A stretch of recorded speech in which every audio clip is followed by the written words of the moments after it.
2024 Annual Town Meeting of the Town of Burlington back into session. If you'd join me with the Pledge of Allegiance. I pledge allegiance to the flag of the United States of America and to the republic for which it stands, one nation, under God, indivisible, with liberty and justice for all. Thank you. All the opening housekeeping motions we did on last Monday are still in force, though the moderator would entertain a motion that should we not finish our business tonight, we will adjourn until 7 o'clock on Wednesday. Second. All those in favor? Aye. Opposed? Thank you.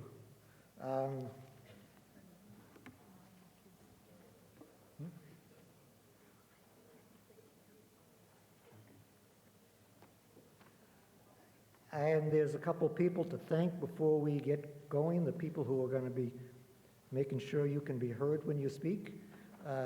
Joe Machado, Tessie Schultz, Thomas Peters, and Evan Johnson. Thank you, folks, for your assistance tonight.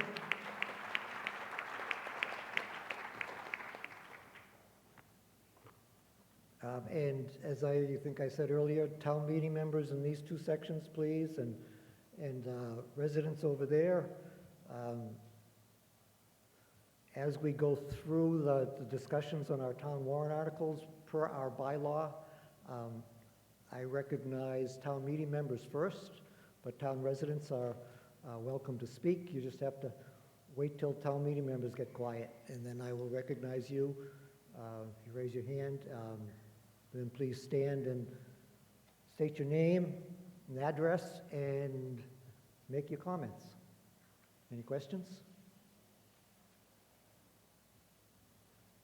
And Myrna, I don't know how many people are here yet, so sorry, you'll have to wait. Okay. Well, on Wednesday, we ended up in the middle of Article 25. So that's where we will start again. But there are some people who weren't here before. There are residents here who have not heard everything that's been said. I want everybody to be on as close as possible to be on the same page. So we're going to hit the reset button and start this article all over again. Okay?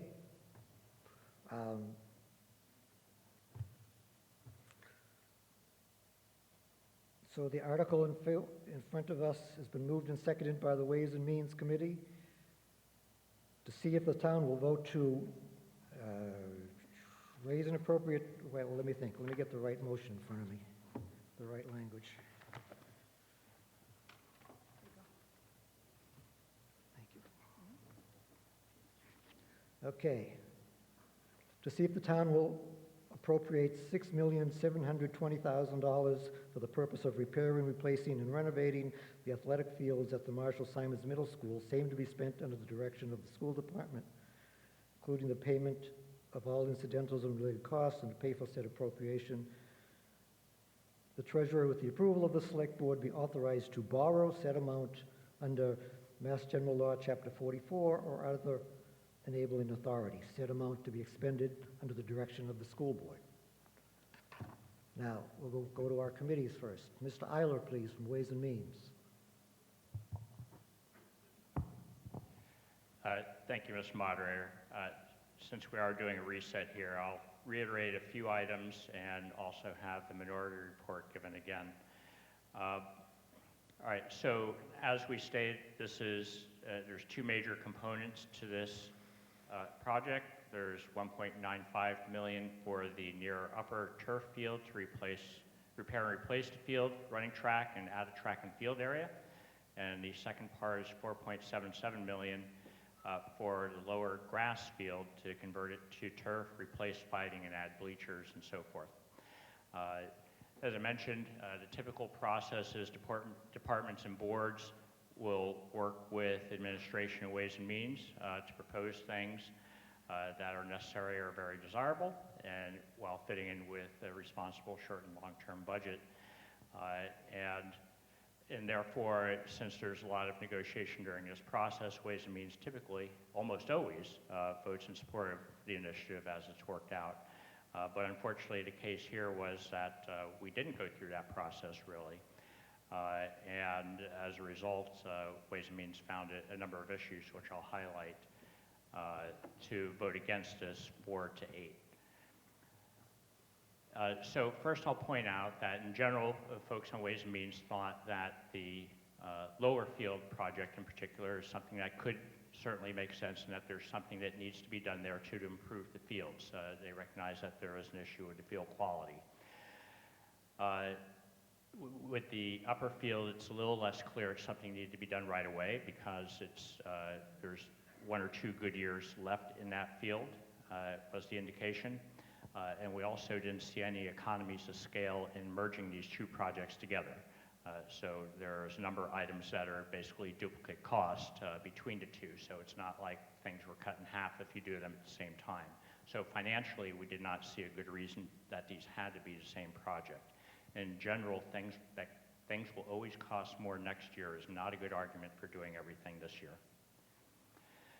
I think perhaps the biggest issue that Ways and Means had is that there's not an overall capital spending plan for the fields.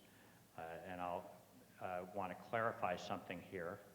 As you know, there's about 600 pages of field study that is available on the school website. But a field study isn't a capital spending plan, and why is that? If you look at the back of your budget book this year, you'll see that there is a capital spending plan in there, and it has 2 important components.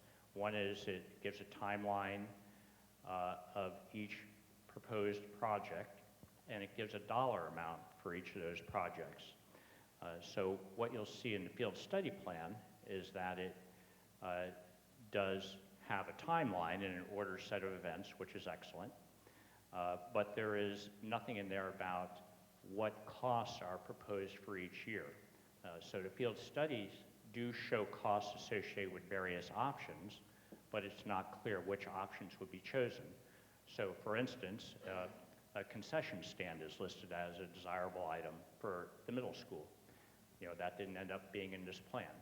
There are scoreboards proposed for many of the fields as a good idea. It's not obvious that that's where we'll end up. So it's not possible just looking at that field study plan to understand what is the capital plan that's actually being proposed by the schools for the various fields. So in particular, if you look at the FY24 budget book, you'll see that there's a plan in there for the middle fields to have $1 million in FY26 for the track, surface, and repair. Nothing else is in there for the middle school fields. This year, $6.7 million appears in the FY25 book, but that was strictly put in there in response to the warrant article just to represent that fact. There was no prior planning to that. So in fact, Ways and Means wasn't aware of this plan until a few months before this meeting.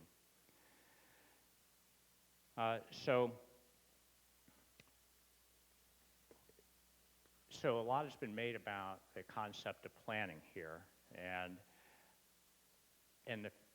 there is a statement made that this, planning's good, but this is so obvious that we want to do this that we can make the plan after we do this. And the issue I think Ways and Means has with that is that what's obvious to some folks isn't so obvious to other folks. So for instance, as stated, it's not at all obvious that we need to do the upper field right now. It has some life left in it. It's not at all obvious we need a $350,000 second throwing sports field. And then if you pare it down to just the lower field, it's not at all obvious that we need to have bleachers. It's not obvious that Burlington needs a 3rd football field and the associated goalposts and scoreboards and so forth. So this is what I mean when I say these things need to be discussed and get consensus as to what is a good amount of money to be putting into these projects. So my last point is that Ways and Means, during its meeting, started going down the exact same path that town meeting was going down, which is okay, what if we just did the lower field? And what if we paired out, a few of these other items? And we quickly realized we were getting into trying to design a project in the middle of a meeting debate. And we all realized that that's a bad idea. It's not a good way to come up with a plan. A good way to come up with a plan is go off, get the interested parties involved, get some consensus on it, not try to do it on the fly. And I'll just point out that's exactly what we're trying to do here in town meeting, and I would caution us to be careful about that. So Ways and Means did vote against this 4-8. And since we are resetting, I'd like, if with the permission of the moderator, have Ed Parsons give the minority report again. Mr. Parsons, please. Thanks, John. Thank you, moderator. I'll start where I did last time. We agree with that process. We agree broadly on Ways and Means. We'd rather have the numbers plotted out so that we can plan on the financing. Our job is not to prioritize, but to assess the ways and the means and advise town meeting, which is the body that, in the end, sets the priorities by funding things, of whether we have the means to do this. The reason why we made an exception to some of the careful planning we'd like to see in this case is because it is a long-standing need or desire, if not need, of the community. It's a priority. There was a placeholder for a similar renovation project last year that was pushed forward. There are field plans that we funded. It's supported by both the school department and the recreation department. We know that there are thousands of our residents that use those fields. There's a demonstrable need because sports teams get pushed off the turf fields to use the grass fields, which are inadequate in a number of ways on a regular basis. And we know that these fields are used by thousands of our residents. We know that kids are practicing late after dark on varsity field in the early spring because the grass fields are not particularly usable when they're wet in the spring. And so on that basis, we're pretty well convinced that if we don't pass this warrant article this year, we're going to see it in the very near future. And if we fund it with debt, we're going to spread out those payments, and the financial impact is pretty similar. So as much as we'd like to get on board with a uniform capital budgeting process, and in fact, I've harped on that, I think we need to do that and promulgate a very uniform process. We have seen and heard about fields year in and year out, and there is a need for more artificial turf fields with good drainage. So with that, we saw that the most substantive difference between starting now and pushing this off is fewer people are going to be able to use those fields. So we're ready to take a chance on this. We can believe two things at once. We can believe that we ought to get started and that we ought to bear down and do better capital planning in the future.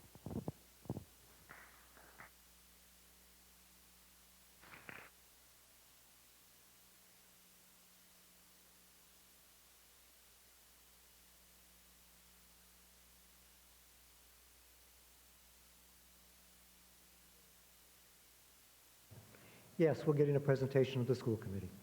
Why are we doing it different than we don't always do it that way. We often have the reports of the committees first. It's not uncommon, Adam. We've been doing it all for the last 2 nights. Capital budget, please. Mr. Woods.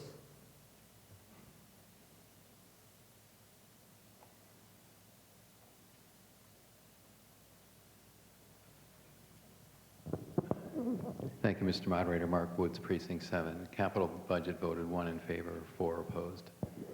Thank you, Mr. Woods. Recreation Commission. Is there a vote on that, Mr. Egan?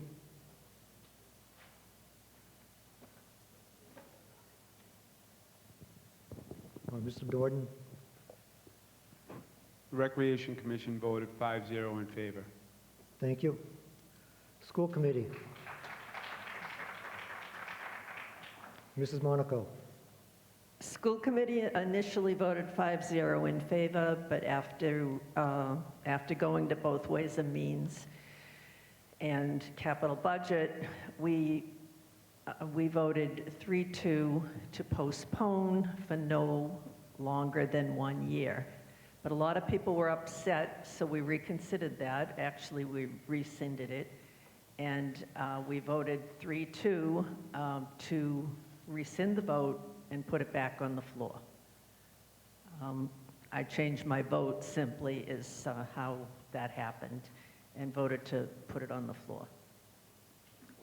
Thank you, Mrs. Monaco. Is there a majority report from the school committee? Melissa, or Already. majority first? They can just say why they want it. Yeah, I can reiterate. Again, postponing it by a year does not make the project any cheaper. It was an identified priority of the school committee. We also brought it forth because it's a priority of the entire community.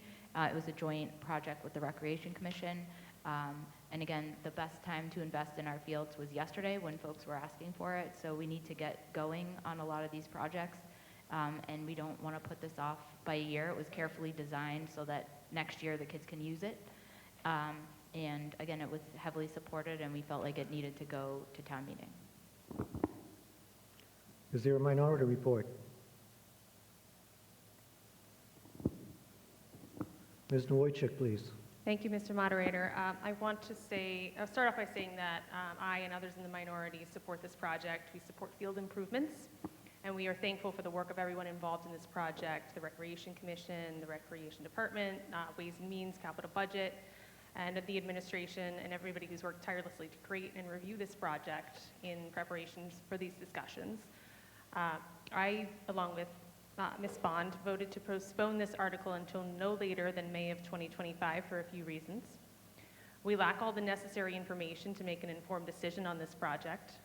The information we have here, which you'll see soon, looks like a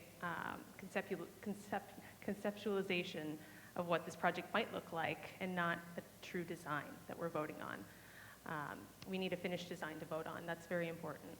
I know that in the past I've heard from town meeting members and heard them voice their concerns about voting on one thing and getting another, and I'm afraid that this could happen in this instance as well. Our Recreation Department has almost completed their outdoor facilities master plan, which will include a lot of additional information relevant to our school fields and facility needs, as well as the needs of the community. The firm that they contracted with put a lot of time into broad community engagement to understand the needs of the entire Burlington community, and we should do everything we can to use this information that we all paid for to inform our fields and facilities projects moving forward. Our financial committees, Ways and Means, and Capital Budget do not feel that this is the appropriate time to move forward with this project. I would say the majority of the members in each of the committee do not feel that it's the appropriate time to move forward. From a financial standpoint, both committees clearly expressed that more information is needed to support a $6.7 million expenditure at this moment in time. Bonding this article will cause taxes to go up, and we will pay interest on this project for likely the next 10 years. If this project moves forward tonight as a bonded article, the money we pay in interest is money that we could be spending on the next project, and there's a long list of projects coming forward, and we should be thinking about how we're going to pay for all of these projects moving forward. I also want to make it clear that I haven't heard from a single member of our school committee, Ways and Means, Capital Budget, or anyone in town hall that they don't support the idea of improving field conditions at Marshall Simons Middle School or anywhere else. It is a matter of proper planning, spacing, and pacing our expenditures, and working with our financial teams and the administration so that we can maintain our AAA bond rating and the headroom in our budget we need to make sure we stay financially strong. I want to thank you all for your passion and commitment to our town. I don't think anyone here is taking this decision lightly, which is something I really appreciate. Thank you. Thank you, Ms. Wojcik. Presentation, Dr. Conti. Mr. Kuna.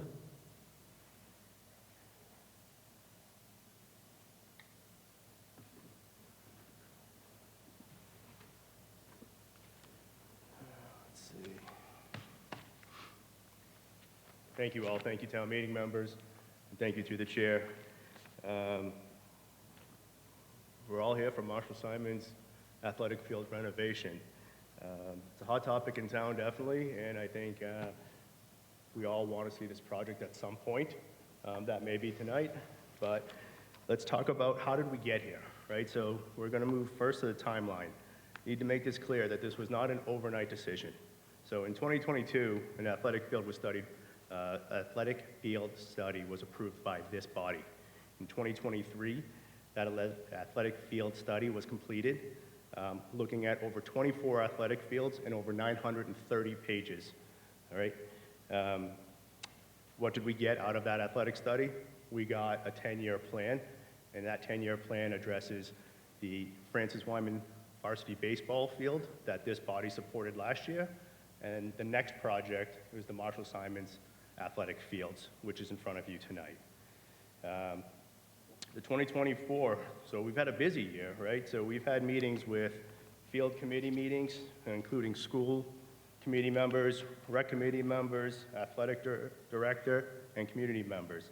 We've also met with the school committee, the recreation committee, Ways and Means, capital budget, and you all tonight.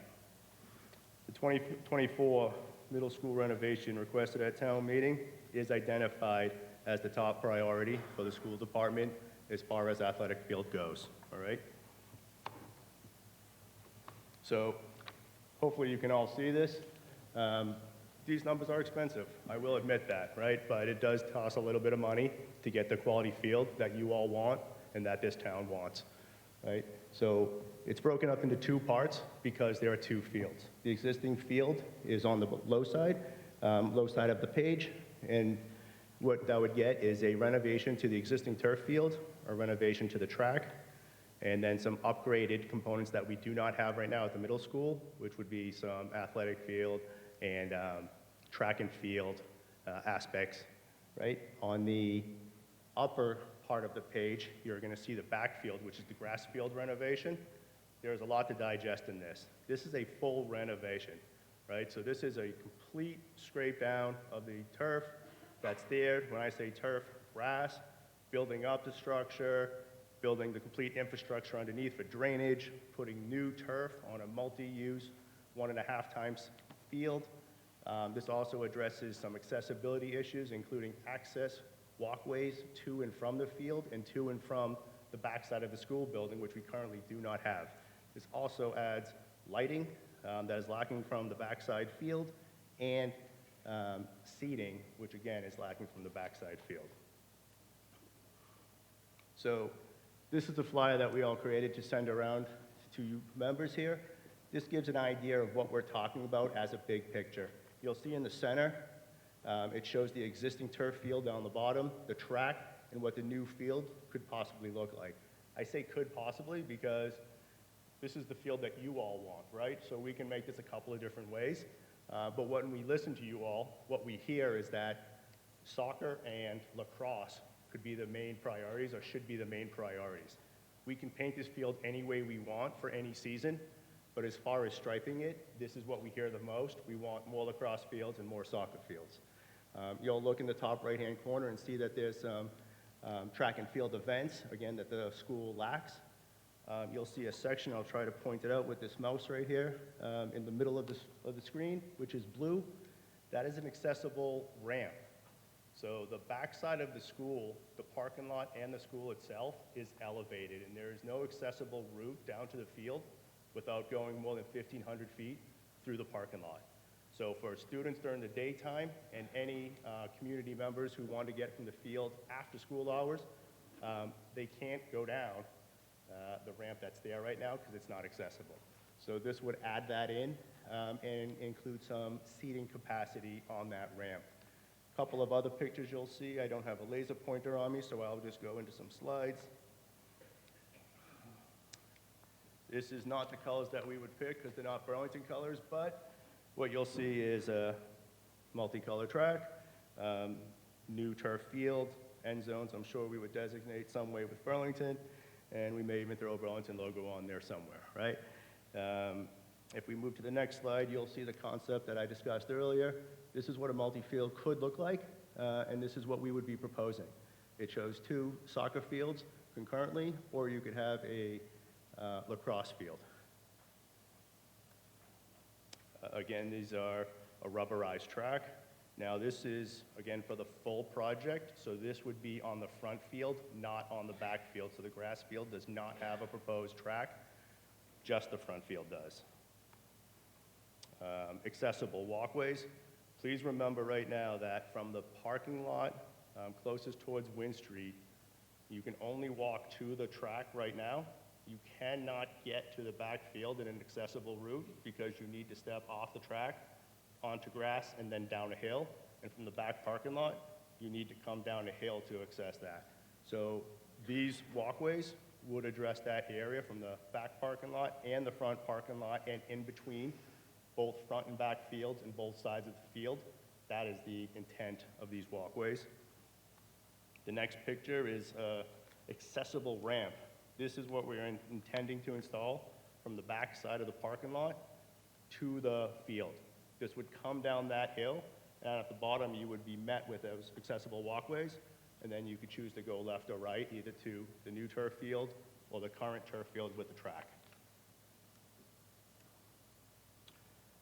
These are natural grass seating concepts, right? So I'm not sure that many of you have seen something like this before, but these are very popular. These would cut into the hillside. We wouldn't take away from any sledding. We'd be far away from that side of the hill. We'd be closer towards the back side of the property. But these would be designed to provide flexible seating. You could either sit on the curbs or the lawn themselves, or you could actually bring your own chairs and sit on those. So you'll have elevated seating capacity built into the natural green side. Next, you'll see some LED lighting, and specifically, these are LEDs and they're focused lighting. So this is a great picture to showcase the difference in the technology has come a long way. So you can see how dark it is all around the field where you don't want it to be light. These LED lights are designed to do that. Hyper-focus the light where it's needed, which would be on the field, and then not shine light and not let the light bleed into the neighborhood or into the parking lots if we don't desire that. Again, some examples of some of the new track and field events that are limited right now and not available at the middle school. These would be in the upper area, in the upper parking lot. And then some next steps. So as proposed, looking at both projects, if funding were to happen, what we would ask for then is for the designers to finalize the bid specs, and then we would look to go to bid either the late fall or early winter this year. And then we would begin construction in an ideal timeline right around the springtime once the weather is able to accept construction. That would put the project completion at the end of the summer next year. So we would basically lose the backfield in the beginning of the springtime. And then once that is complete, we would move on to the front field and do a replenishment of the track and turf. So we would minimize the downtime by not doing the projects at the exact same time, but staggering their start and stop time. Can this project be split up? Some of you want to know the answer to that. And as I mentioned earlier, the answer is yes. It could be split up into a front field project and a backfield project. Now, is there a downfall to that? I can't say for certain. What I can say is that the more that we can minimize downtime on the field, I think is better for the athletes that want to get on it. I think it's better for the school. But again, could we? Yes. We could definitely, my recommendation, do the backfield first, which would allow us to bring the grass field that's currently underutilized up to new standards of turf, bring on lighting, bring on some seating, and then we can revisit this conversation. So we do have the turf field in the front to play with currently, but we are on a year-to-year basis. Now, what does that mean? Year-to-year basis. So when new turf is installed and new track is installed, it does have a non-infinite lifetime. Typically, you have 10 to 12 years on turf, but because these are the two turf fields here in Varsity Field that we have in Burlington, they get the most use. So that wear and tear is accelerated. During COVID, we did gain a few years worth of time on that because there was limited use, but we're on year 11 right now. So what does that mean when I say we're on year to year? We do an impact test on this, and every single year we check out what the impact is if there were to be an injury or a fall onto it. We're not at the limit that is deemed dangerous, so that means we can continue to play on it. But we're in the upper end, which means we don't have a new field. So by year to year, that means we will play on it. We would test it later on in the season. Next year before opening, we would do the same thing and watch it. We don't want to get into a situation where the field is deemed dangerous and that we need to shut it down. So we do need to be cautious of that. As I mentioned, if we were to split it up, there is a front and back. In the backup materials that you have, it does list it exactly as that, front field renovation, back field replacement, in two separate costs, two separate projects. So I'm going to stop right there. Lot to ponder, lot to think. I'm going to say thank you for the time. I'm happy to answer any questions. I think we're going to walk down there.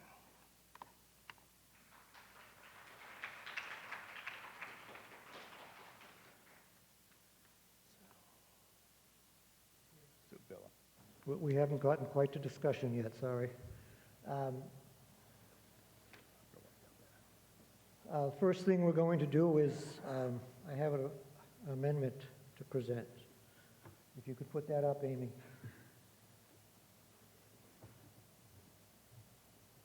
Essentially, it's to see if the town will transfer from free cash $650,000 or $550,000 to pay for design and bid documents. It's been presented by Mrs. Byer, please.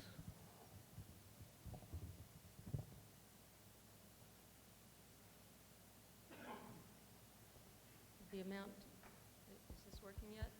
Okay. Yeah, the amount was supposed to, I think, come up in black, but at any rate, my speech is on sticky notes. I have concerns that the full amount for the $6.7 million may not pass this body. And so I was looking at a couple of questions, and one thing was to figure out how to keep the current timeline that Mr. Kuna just presented so that next summer the fields could be built. And I was also looking at the usual process that we get coming up in front of town meeting that we did not get last Wednesday night. And usually we have full Ways and Means support for a project and detailed presentations of plan along with more detailed information about the entire project and the timeline. We did get that tonight.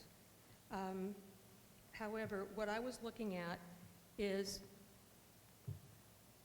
as this project goes forward, what would the process be?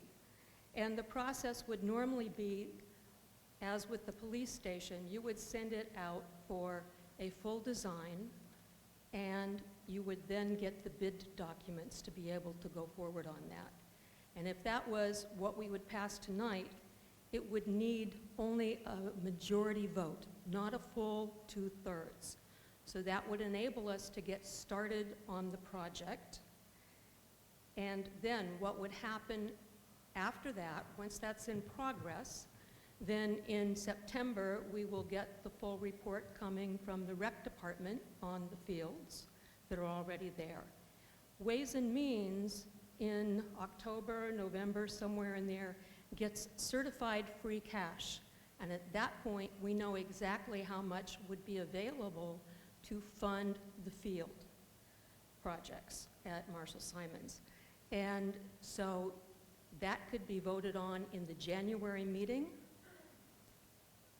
Very latest, it could be put into another plan to fund a different way in May, but I would expect it could come before us in January, which then still puts the entire project on the same timeline to be able to start next summer and complete the project for the following school year. So this is what I came up with, trying to figure out how can we take the first step moving forward in this. I wore my red to support the project, as I think most of us do. The question had more to do with how are we going to fund this? How does it fit in the process? Because some of these committees do a tremendous amount, not some of, the committees are where the work is done before it comes to the floor of town meeting, and they have looked at this in a granular fashion that we would have to spend several nights on to be able to catch up. And so I think since this amendment would require only a majority of vote, and it would start the timeline, and I'm sure we're not going to spend $500,000 plus and then not move forward on this project, I think this is a way to move forward. So, thank you, Mr. Moderator. Yes? I do, but we have this amendment on the floor, though. I need a second for this amendment. There's a second. We will work our way through this amendment, and when that is through, we'll move on to another one. So discussion on this amendment. Mr. Boyven.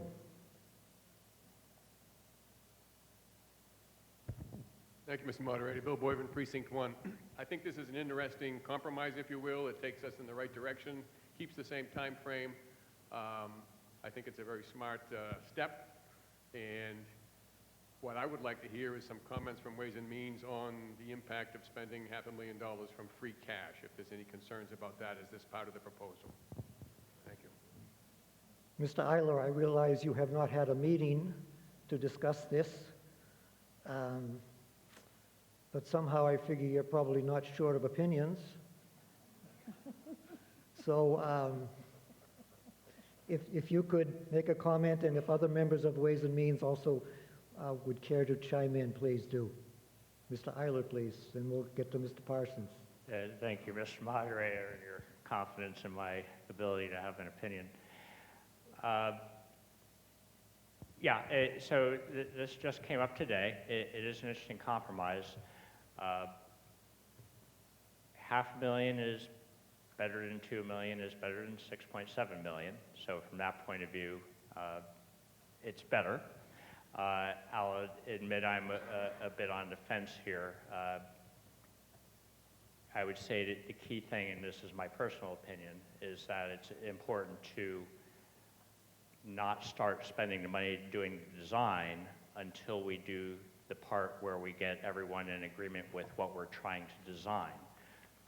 So I guess I would say with that caveat, it's an interesting compromise, and it would really depend on ensuring that the proponents are willing to go through the process before they jump into designing something that we collectively haven't necessarily agreed to. So that's kind of a wishy-washy answer.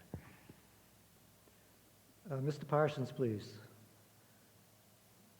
And then I guess I'll ask for the school committee if they have any comments. My initial thoughts are that I really appreciate the effort, but we have not planned to spend this free cash. We spent $150,000, am I right, designing a police station.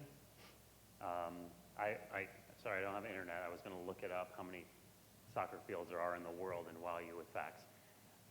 We know how to build a soccer field. It doesn't cost $550,000 to design this. I disagree that 550 is better than 2 million. It's better than 6.7. We don't need to spend $550,000 to design a soccer field. Furthermore, it doesn't change the schedule. If we got the money now allocated, we were talking about starting this for next spring, because there just isn't enough time between now and the summer to get this planned and done. So we're kicking it off a year anyway, doing this. So I just don't see the benefit. Mrs. Beyer, a response to the timeline question?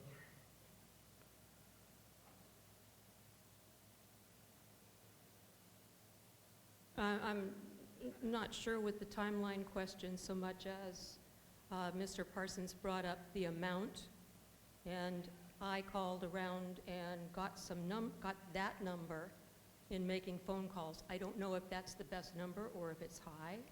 That could be changed, but if it said up to. I'm not sure what that number should be, but that's the number I was given. And so that's why that is in there. It doesn't mean it all has to be spent on getting the design and the bid documents prepared. So, Dr. Conti. Thank you, Mr. Moderator. I just want to clarify one, I think, piece of information is these are conceptual, it's a conceptual project now. I believe, Ms. Beyer, what you're talking about is having people create construction documents that then can be used to go out to bid. So that's a very different process. And people were mentioning the police station. The reason the design of the police station was $150,000 was they were conceptual as well. The police station is not designed yet either. The difference would be for the Massachusetts School Building Authority process is there has to be actually design documents. That's why the feasibility of the elementary school was 1.5 million and the feasibility was different. So I'm sure it doesn't take much to design a soccer field, not my area, I don't know, but this would be someone actually drawing out the construction documents, looking at sort of how much fill, being able to put that out so a contractor can then bid on it. We're nowhere close to that now.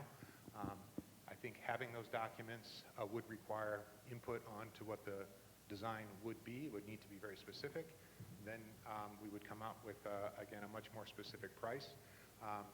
And I think what people are trying to keep to the timeline, again, that could happen or that could not happen. But these, in what you're looking at in no way is meant to be construction or bid documents. This is just, again, what we're looking at now was part of a field study, a conceptual design, what we can do. I believe the $550,000 in the proposal would be to create documents that then can go out to bid. Thank you, Dr. Conti. Further discussion? Ms. Stacci. Wait for a microphone, please, Joanne. Got it. Joanne Frustacci, Precinct 3. I think this is a very disappointing amendment.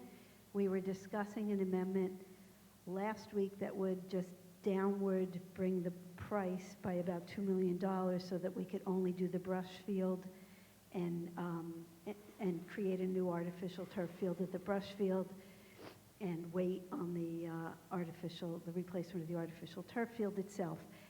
That is the amendment that I think the community has expressed itself in a big way in support of.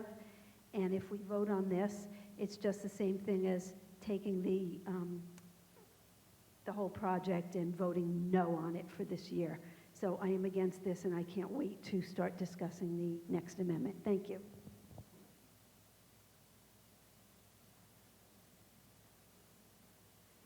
Mr. Cormier. Thank you, Mr. Moderator. John Cormier, Precinct 6. Just as the previous article, the actual article came before us, and now any of these amendments that we're seeing still does not address the issue that we're facing as far as whether we should be spending the free cash, because every one of these scenarios to me keeps on coming back to, can we afford to be dipping into the free cash account? I don't think anyone here is in disagreement that the fields need to be done. That is, to me, a moot point. It's whether we go through the proper procedure and we iron out the details in order to everyone to make an informed decision, because right now we're not making an informed decision.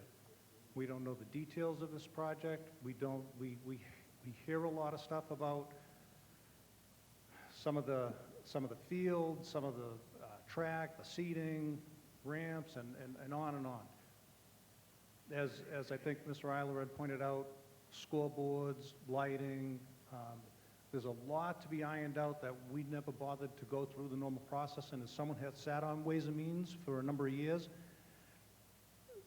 these men and women that sit on Ways and Means spend countless hours. As Mr. Beyer knows, and myself that sat on the same committee, They spend an exorbitant amount of time away from their families, away from their kids, night after night, going through every budget in this town.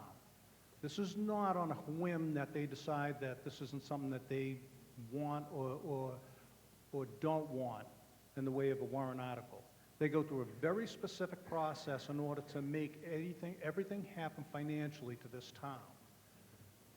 Now, my short calculation said that we just spent over $2.5 million to $3 million on the schools this year on warrant articles. And that's not chump change. So we spend a good amount of money on our school system in this community, year after year after year.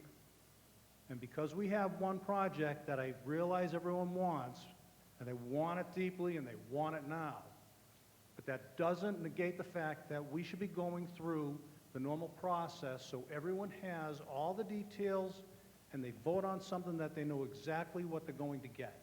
And we're not doing that with this. And it's deeply disturbing to me as someone who sat on Ways and Means for years to see us kind of throw a firebomb into the financial process and just throw everything to waste. And what will that do to the next group that decides that they want their project to be passed? Are they going to do the same thing? We follow a process so everybody knows what they're doing. The administration knows how much money to spend. We just wound up passing a new Fox Hill. Mother of God, we spend a lot of money. And right now, we have a certain financial standing in the way of free cash, and it's very irresponsible to be dipping into something without going through the process and know that we can afford it, number one, and that it won't damage our rating, and that everyone is on board. And that's what you want. You don't want to be dividing everyone up on a warrant that didn't go through the proper process. Further discussion on the amendment. Mr. Monaco. Thank you, Mr. Moderator. Frank Monaco, Precinct 4. I really want a little bit of clarification on two things. First, this funding would allow us to go out to a design firm. And the process of doing that design, would you intend to solicit any input at all for the lower field, exactly what should be in the warrant, the article you want to bring forward as a result of that? Would there be any more consideration for, some of the things that some people question, do we need all of that, like the javelin field or the shot put field or other things? You're going to bring in any more discussion about what should really be in the lower field package, the first package you would bring to the meeting? Just hold on to that thought. All right, and the second point I want to make, regardless, if you do this and you bring an article to the floor in, say September, whatever article that comes to the floor, that's still eligible to be presented, discussed, and amended by town meeting if they want to take something else out of it. There's nothing that says this is an all or nothing approach, or that we're killing or doing anything. We're getting a design study done for some specific structure, organization, and facilities. You bring that back with the detail, with the bids, with the costs, and with the source of funding. But that still has to be debated at town meeting. And if there's some specific thing that the body wants to take out, they could. And furthermore, it could very well come back, as Ms. Beyer is pointing out, not as borrowing, but as cash, free cash, because we will have certified more free cash. We're probably going to have more to work with than we have right now, which would be good. And we would probably want to avoid borrowing for this if we could, because the interest is not in our favor.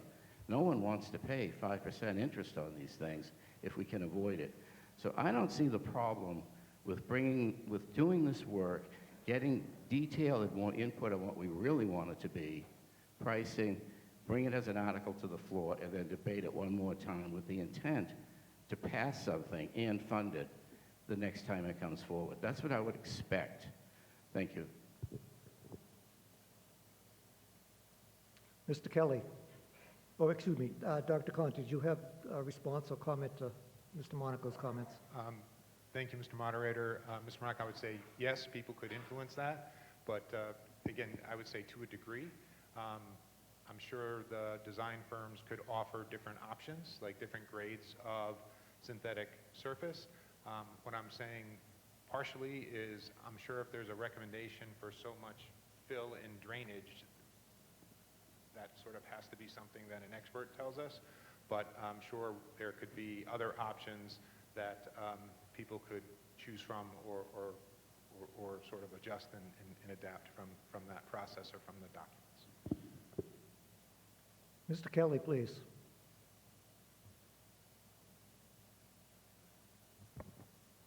Jack Kelly, Precinct 7. My question is procedural. We have at the moment a main motion and a proposed amendment, and we have another amendment sitting in the wings. If this passes and the next amendment passes, that substitutes for this amendment, and we have the other amendment as the main motion. If this passes and the next amendment doesn't pass, this is the main motion. Am I correct in my procedural thinking?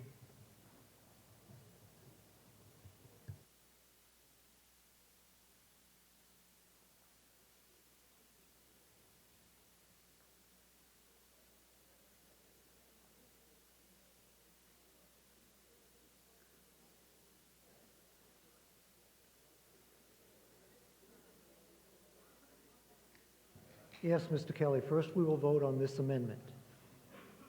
If it passes, then there will be a further amendment to amend this. Okay. If this passes, it becomes the main motion. But if there is a further amendment, then that amendment will change, will be discussed. It will be a substitute amendment. And if it's passed, it will become the main amendment. Correct.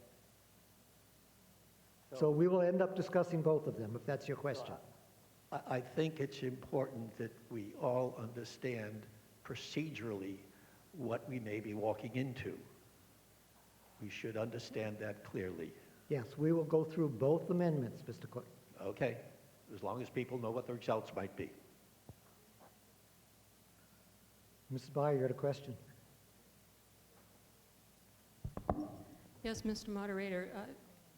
I have a request that the language of "to prepare the design and bid documents for" be changed to red, because that language is the biggest change for this. That is not in the original warrant article. Right now it's in black.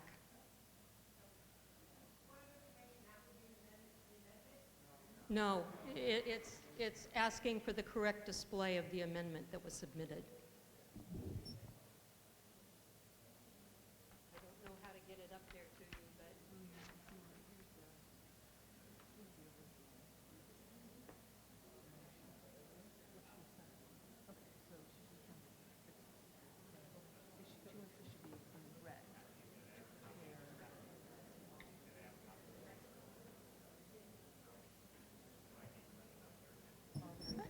Just for all of you, I'm asking for the screen to accurately reflect what was submitted, so that you don't confuse the changed language here for the design and bid documents, because that was changed.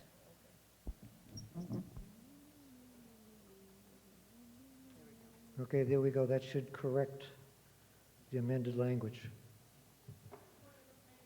Yes, Ms. Wong. Please get a microphone, please, Ms. Wong. Seeking to understand, when we concluded on Wednesday, we had an amendment that was in process of being evaluated. And I think many of us were under the assumption that we were going to continue that conversation, understanding the value of making sure we're all on the same page of level setting, but we already had an amendment on the floor we were evaluating on Wednesday. Now we're evaluating another amendment, seeking to understand how we are evaluating this one prior to the one we were evaluating on Wednesday night. Thank you for the clarification, Mr. Moderator. That amendment was withdrawn, and the proponent of it did not resubmit it. Mr. Woods. Thank you, Mr. Moderator. Mark Woods, Precinct 7. I'd just like to ask through the moderator, Parks and Rec Department, is any part of their study have any impact on Marshall Simons Middle School in terms of recommendations going forward? Recreation Department, Mr. Egan, please.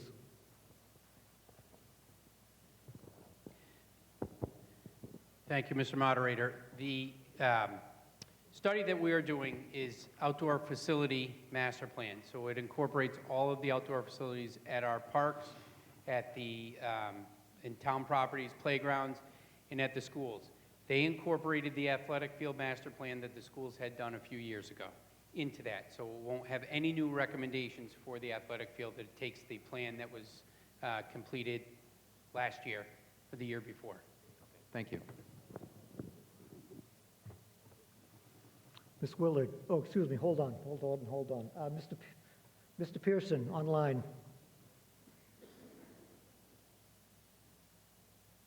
Monty, unmute, please. I just did. Thank you, Mr. Moderator. I must confess to having some bafflement about the people who are saying that this plan needs more design work and needs more details.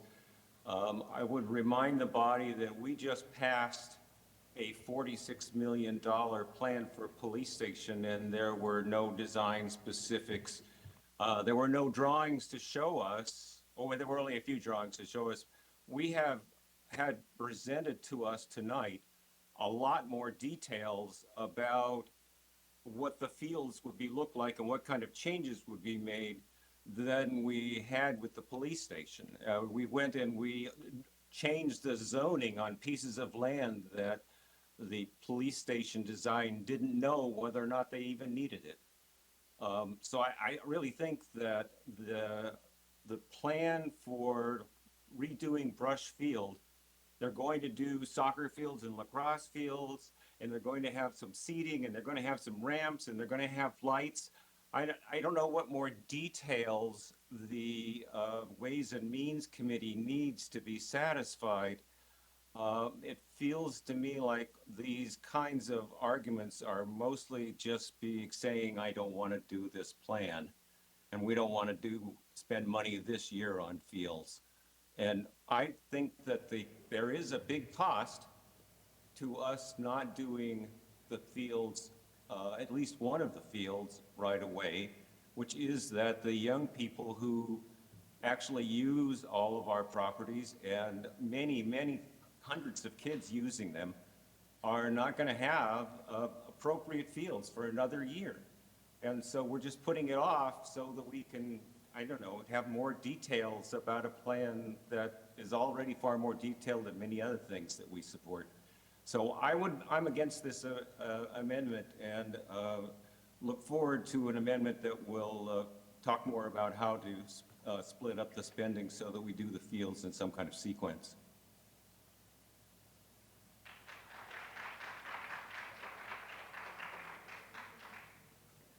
Mr. Lieber. Hold on, get a microphone, please. Is there a second? There is a second. That's not a debatable motion. Motion is to cease debate and vote on the article. All those in favor of stopping debate, please raise your hand.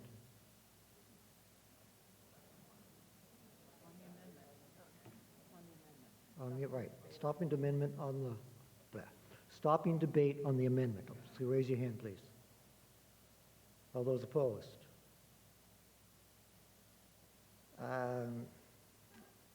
All those in favor, please stand. We get a better idea. No, we don't need a count yet, quite yet. All right, thank you.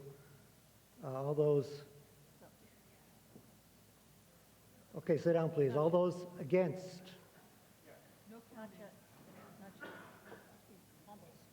All right, there being a majority in in favor of the motion. The debate has ended, and we will vote on this amendment. All those in favor? Mr. Kelly? Please. Thank you, Jack. Jack Kelly, Precinct 7. My question again is procedurally. Since there is another amendment we haven't heard, can we put this amendment on the table, hear the other amendment, and then decide which one we want to vote on? No. Amendments go up or down. How would we do that? How would we do that? We would make a motion to table the amendment. Now, you vote it up or down, Jack, and then we'll move on. Okay. If someone wants to reconsider, I suppose they could, but, all right, so that, the amendment was defeated. No, the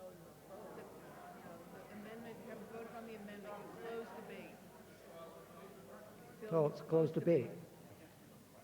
You know, Jack confused me. Stop asking me questions, Jack. All right, now we have to vote on the amendment. All those in favor of the amendment? No, you can't ask me any more questions. Wait. All those in favor of the amendment? Thank you. Opposed? The motion fails. So, well, now we're back to the main motion. Now, Jack, did you have a question? Good. I delayed just long enough. What's your point of information? Thank you. I'd want some clarity on the article that's up there currently. At the beginning of the article, it says it's to be sent under the direction of the school department. At the end, it's expended under the direction of the select board. So, Yes, the school department. I guess we should fix that article then.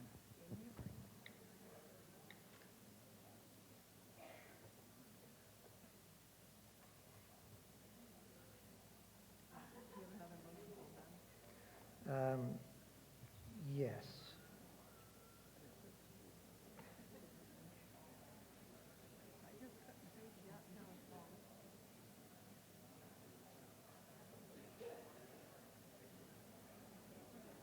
Okay. All right. Now, we have another amendment to place in front of you. Do we have it?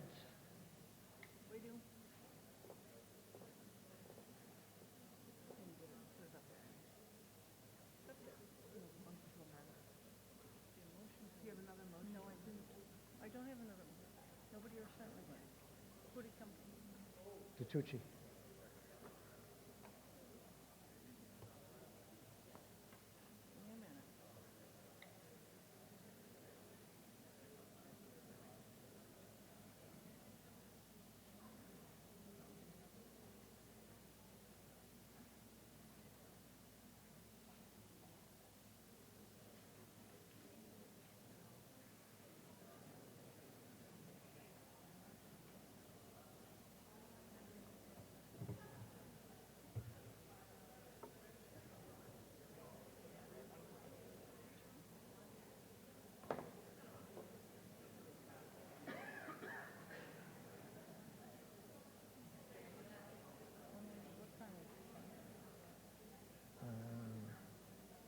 I just closed it.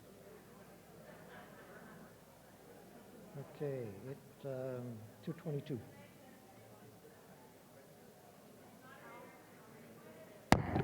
Hold on, kind of busy right here.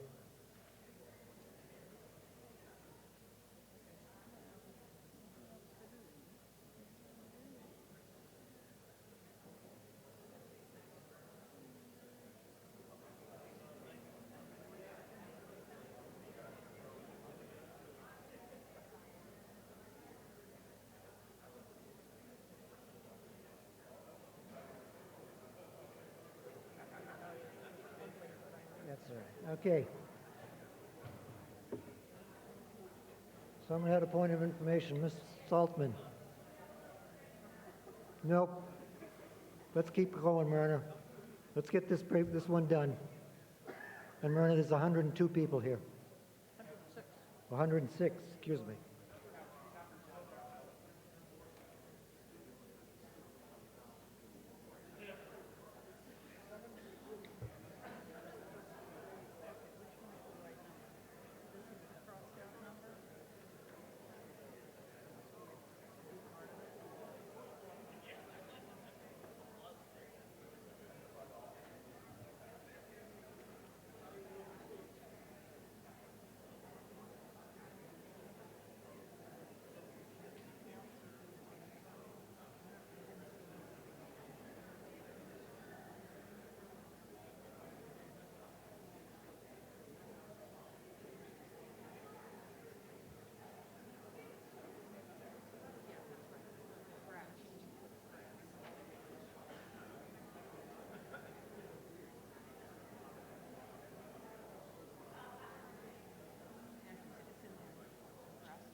Okay. We have a proposed amendment on the floor to see if the town will vote to raise and appropriate or transfer from available funds, borrow or otherwise provide the sum of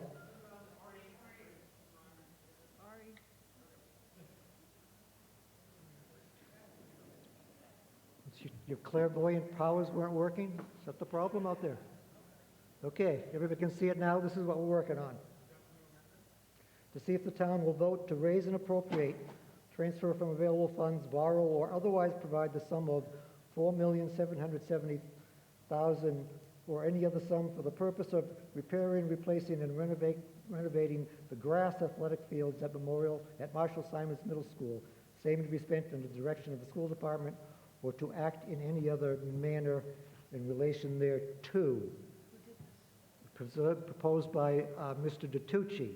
Would you care to speak on your amendment? Thank you, Mr. Moderator. Dan DiTucci Jr., Town Meeting Member, Precinct 6. Hold on, Dan, just a second. We need you to tell us the funding mechanism. This would be bonding. It's to be borrowed. Bonded.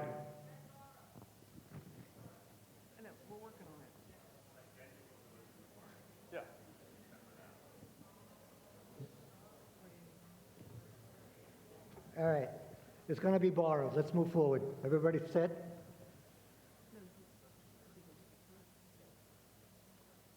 So, Mr. DiTucci, are you going to speak on your amendment? Thank you, Mr. Moderator. So the point of this amendment is we're going to focus on starting with the lower field. So this would get us the turf fields, the lighting, the bleachers, and the ADA accessibility we need for the fields.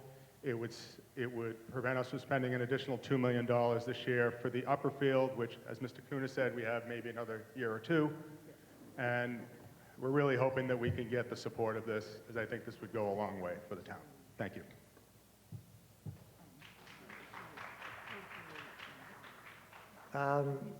Again, we have no report from anybody on this. Again, for our financial team, Ways and Means, any comment at all? Mr. Eiler? So just to, since the question was raised by Mr. Pearson, Ways and Means didn't have an issue with the details of understanding what was proposed on this plan. When we said there's no financial plan, we were talking about the overall field plan. So we're spending now potentially $4.7 million this year. How much is planned for next year? How about the year after that? We have no idea what the plan is for that right now. We have a list of fields and possible options, but we have no idea what's proposed for spending on fields after this year. That's what I mean when I say we don't have a plan. So that's the concern there. Mr. Pierce, yeah. You're not Mr. Pearson, are you? Mr. Parsons. You got the P right. Thank you. The problem, as I understood it, the Ways and Means had, was the lack of the financial numbers having been on a capital plan for long enough for us to plan how we were going to fund it. As for resurfacing Rushfield, that is and has been on the capital plan. It is on the plan for next year, as I believe is appropriate. Discussions on this. Hold on, Ms. Ellis, go ahead.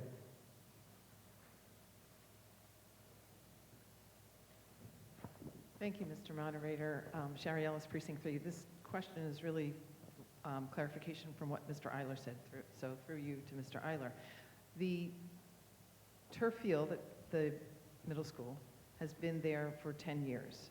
And are you telling me that we don't have a plan for repairing, replacing that as of yet, even though it's been there for 10 years? Mr. Eiler, please. Financial Thank ones. you, Mr. Moderator.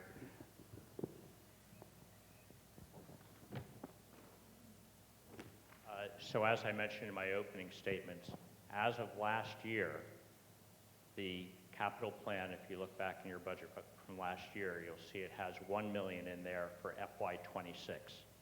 That is what's in the plan as of last year. So there was a plan for work on the turf field in FY26 for $1 million. Everything else beyond that is not in the plan at all. Mr. DiTucci, you've already had one bite at it. This will be the only last one you get. Not till everybody else says stocked. I'm making an exception for you. Mr. Aller, I have a question for you. How are you coming up with $1 million for the replacement of that turf field when we just spent $725,000 for the high school field 2 years ago? Mr. Eiler. I guess the quick answer is I didn't. Ways and Means is not responsible for coming up with the capital plan for a town, although we plan to get very much more involved in that in the coming year. Dr. Conti, please. Thank you, Mr. Moderator. Mr. DiTucci, we were assuming we would have to resurface the track as well, so we were looking at Brushfield as a project. Mr. Woods.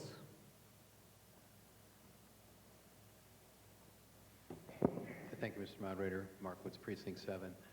In this budget for the middle school field, there's a soft cost of 10% of almost $400,000. Could you please explain what that is? Thank you, Mr. Woods. Mr. Kuna. Thank you to the moderator. So in other warrant articles, we actually presented a 10% contingency cost on that because it's already built into this estimate. Once we get underneath the dirt, we don't know exactly what's there, right? So that's something that we will have to find out. So that 10% is built in as a contingency cost moving forward. There's a soft cost also built in for engineering docs and some design specs as well too. So specifically, is that what you're asking me?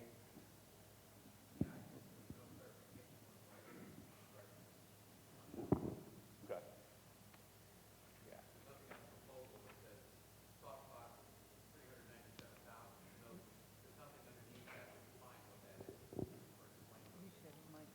Right. So again, through the moderator, so the soft cost listed in the proposal is any design time, engineering specs from the engineer. So please use the That's an microphone, Mark. estimate. Correct. All right. Mr. Riggs. I think, sorry, Roger Riggs, Precinct 3. Just a quick, administrative thing. Can you remove the raise and appropriate, given I think we decided it was borrowing? So you have to appropriate the money and then pay for the appropriation with borrowing. You have to raise and appropriate.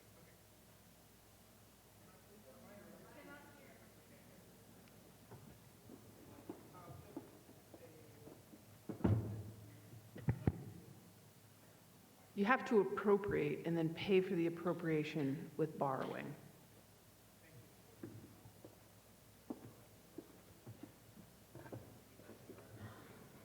Ms. Kim.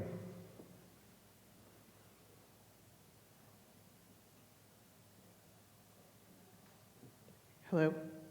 Thank you, Mr. Moderator. Christine Kim, Precinct 4. I went down to the track in the fields today, down at Marshall Simons. I noticed that the track has large divots in it that go down to the concrete. If we do not correct for that, what is our cost for that? Like, what happens if the concrete under the rubber is bad or water gets underneath that rubber track? Because it's in a bunch of spots. Mr. Kuna, please. Thank you. I don't have a direct quote on what that exact repair would cost. We would have to obviously call a company to come out and assess the value on what the damage is. So I am aware of some damage to the track right now, and we have got some estimates just for the rubber replacement. In some spots, $2,500, in other spots, up to about $5,000. So if we're talking the same exact holes, which I believe we are, I believe about $5,000 to repair that if it does not include any underlayment damage. So that has to be done, correct, this year, so that the track remains, we don't have to replace the concrete under it? Mr. Kuna. Correct. As a bare minimum, we would do as a yearly maintenance, review the track, review the turf, look for any damaged or worn spots, see if we can repair it, have a company come in, and we would repair the rubber surface, color match the paint as best as possible, and then try to extend the life of the track. Okay, thank you. Mr. Sachs.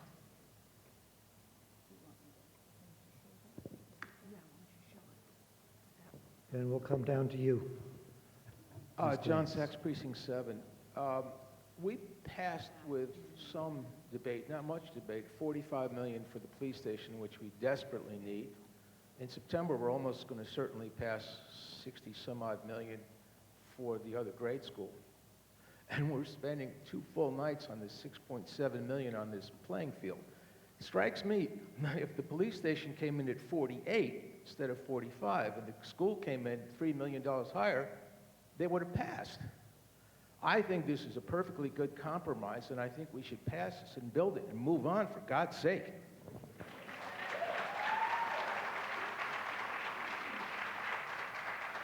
Ms. Glantz, please.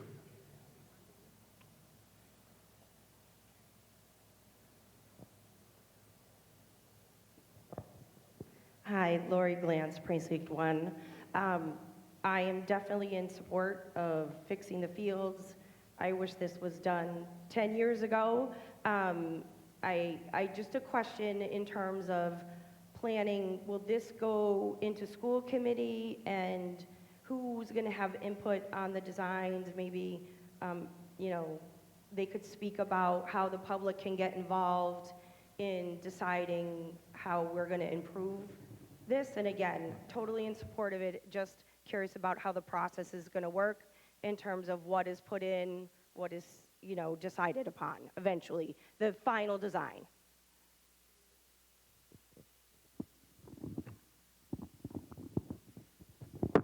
Hello? Okay. Ms. Glantz, to answer your question. Thank you, Mr. Moderator. So during the field subcommittee, when this project was discussed, this is also a joint recreation and school committee warrant article. There is forms planned to solicit town member input, town meeting member input, and the community at large. We also plan on using Thought Exchange, which we had for Fox Hill, to garner that input as well. There'll be several information gathering sessions as this project moves along before we go to final design.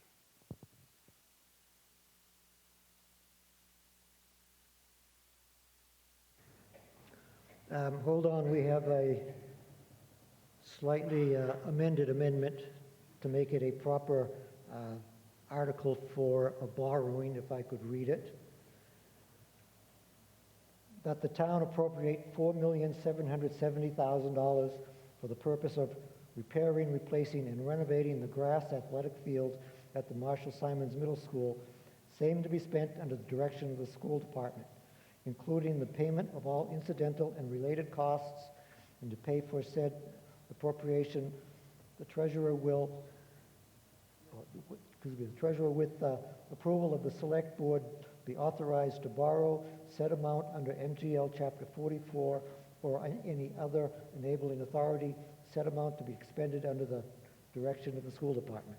A 2/3 vote for this is required. All right, now we are all set on what we're voting on. Mr. Webb?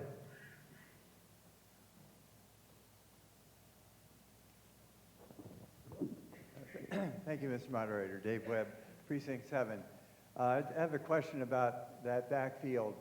When my kids played on that field over 20 years ago, it was wet a lot of times and a mess then, so I can understand why you want to replace it. My concern is with climate change, we're getting even more water, flooding, and so forth issues. Is that the idea of reconstructing that field to raise the level of the field for one thing and or provide very good drainage? Is that in the plan? I just want a clarification. Thank you. Mr. Kuna, please. Thank you. The plan is both. That's part of the soft cost that will go into it, is determining how much the field actually needs to be raised. Also, how much mitigation needs to go into the drainage in order to properly move that water around. So, correct. So yes, both. Mr. Campbell, please.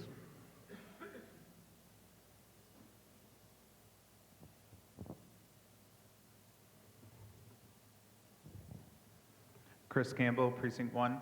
So I was one of the voting for in Ways and Means, and I do think that this is a fair compromise for us as a body and where our debate has been.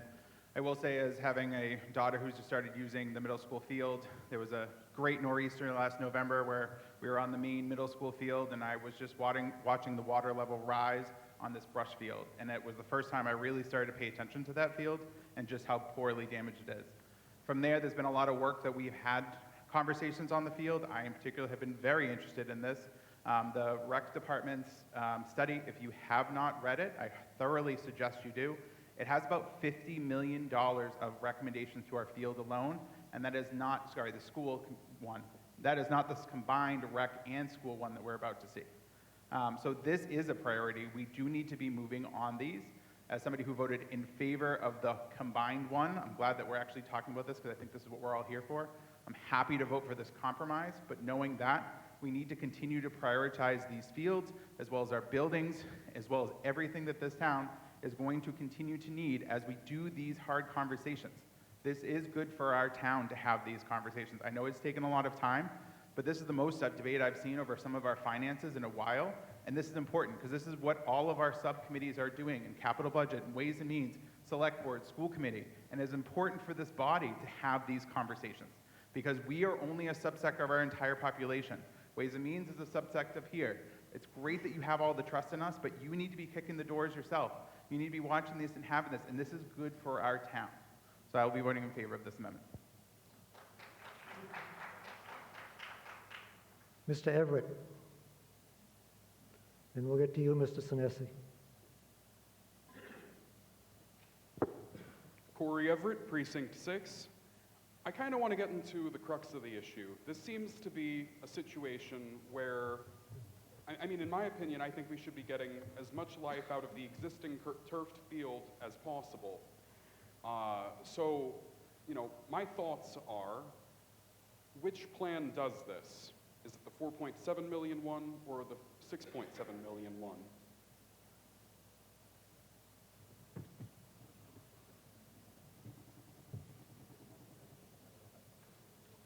Mr. Kuna, please. If I believe I understand your question, both fields, both plans would address the front field and the back field.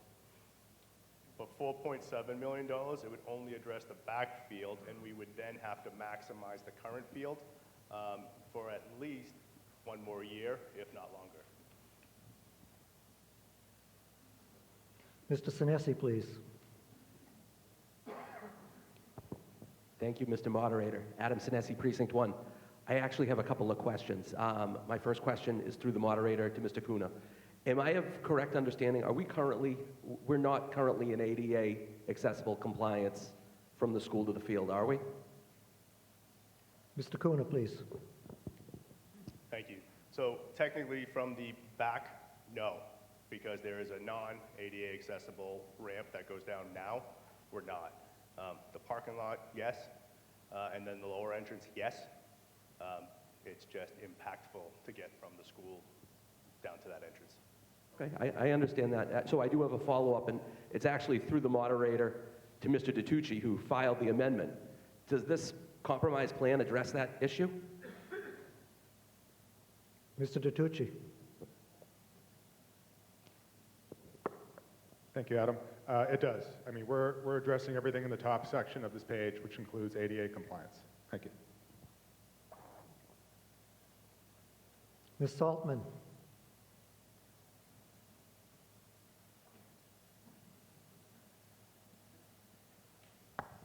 Thank you, Mr. Moderator. Myrna Saltman, Precinct 2. I took the time yesterday to leave watching the PGA Golf Championship to go down and look at the fields. I drive by the schools every day, and I've never been behind them. So when I drove in the first parking lot, you can't get to the field. So I went out and around and about, and guess what I saw? I saw a bunch of kids playing lacrosse. There was a couple of games going on, and it was wonderful to see all these kids. But I wanted to see the big open field. And I had to walk on that track, which was perfectly fine to my little feet. I mean, I walked all the way around, and I found a hole in the fence, and I walked into a field of dreams, because that's what I think you're talking about, a field of dreams at an exorbitant price. I think we could come up with something far less costly.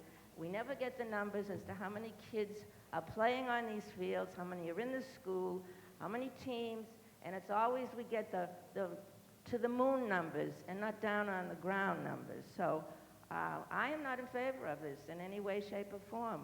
I would ask you all, how many of you have been out to see the fields there? Raise your hand. Well, I'm very impressed. It was a first for me, and it was a field of dreams, and so is this proposal. Thank you.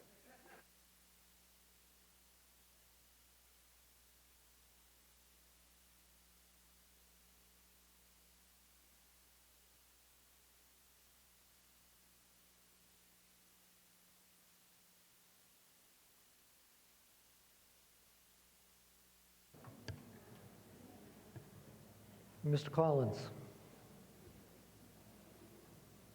Hello, Dan Collins, Precinct 6. This question might be best for Mr. Kuna, but if we were to pass this amendment and we're only doing the backfield there, what are the chances that the upper field becomes damaged during the construction process? Mr. Kuna, please. There would be no expectation that any construction crews would travel across the front field. More than likely, what we discussed is that we would move the containers that are on the left backhand side of the field, probably cut a section of fence open, put some temporary fencing in, and move along the back behind the end zone to the other field. So that would be the intention, is to not cross paths. And there is some funding in there requested for temporary fencing and staging and so forth to minimize access to the front field. Mr. Cormier. Thank you, Mr. Moderator. John Cormier, Precinct 6. If I may, through the moderator, to Paul Sagarino, we have a budget process, as I explained earlier, that's all laid out. This amendment is actually going to borrow the $4.77 million. Have you looked at this, and what exactly is that going to do to our debt schedule, and what may or may not get pushed out as to something like this if it passes? Mr. Sagarino, please. Thank you, Mr. Moderator. John, we haven't assessed the impact of this project directly on the borrowing schedule as of yet.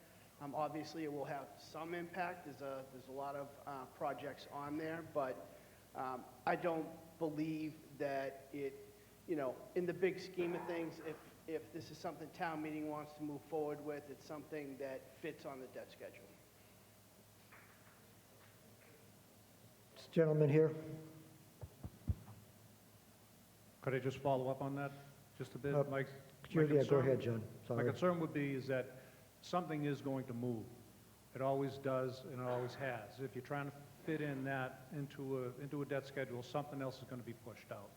It would be nice to know what that might or may not be if we're going to be asked to spend this kind of money. Thank you. Let's bring the microphone down here, please.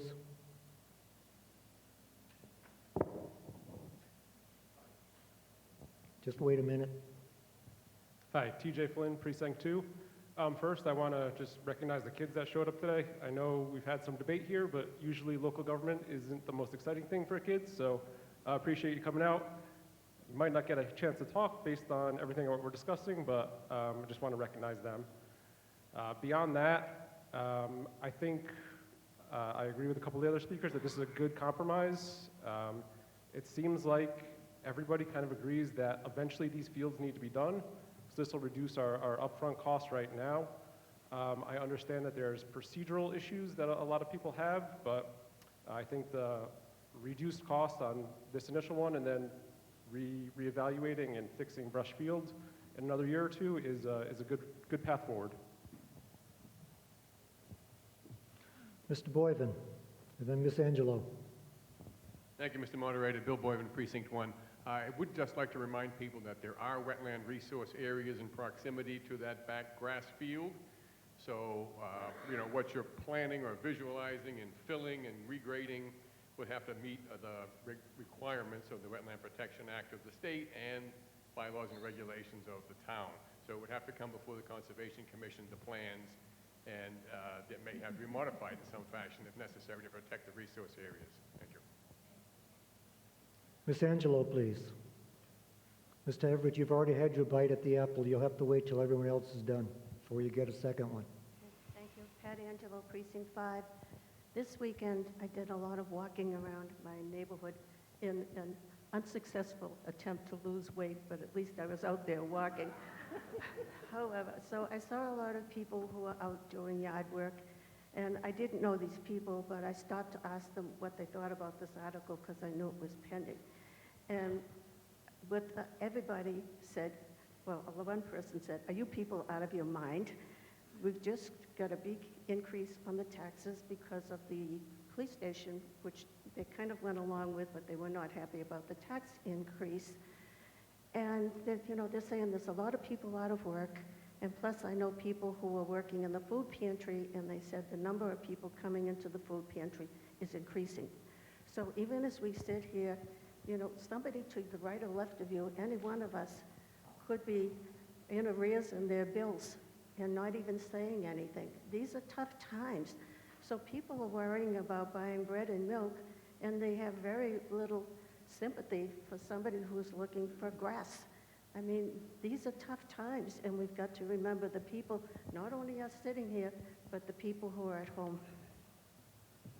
Thank you, Ms. Angelo. Mr. Miller, I believe, has a question online.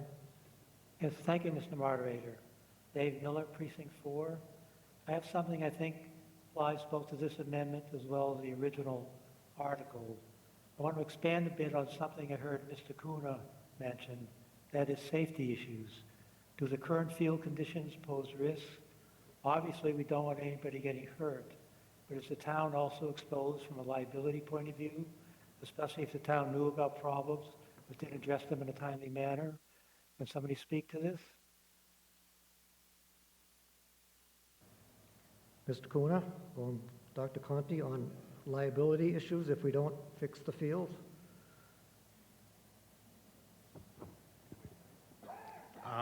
Mr. Moderator, thank you. We test the fields every year for the impact studies, and Brush Field, the current artificial field at the middle school, has passed that test. So we think we will use it for another year. Obviously, we'll test again, and we'll use the field as long as it passes the impact testing. And as Mr. Eiler said, there is sort of money for fiscal 26, if we could push that to 27, for the replacement of that field. Varsity field here at the high school, not to confuse anyone, was failing the compression testing, which is why we had to replace the turf on that field. I hope I answered that question. I hope so too. Ms. Huang?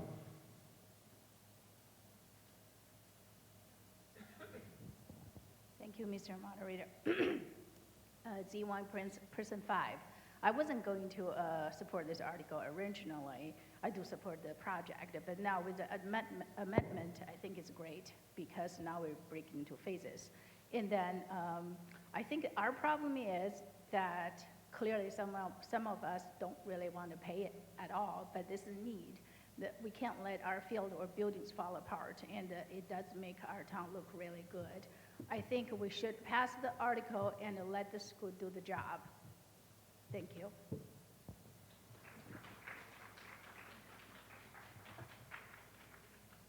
Okay, we've spent a lot about this. Does anyone have anything that's new to bring up on this?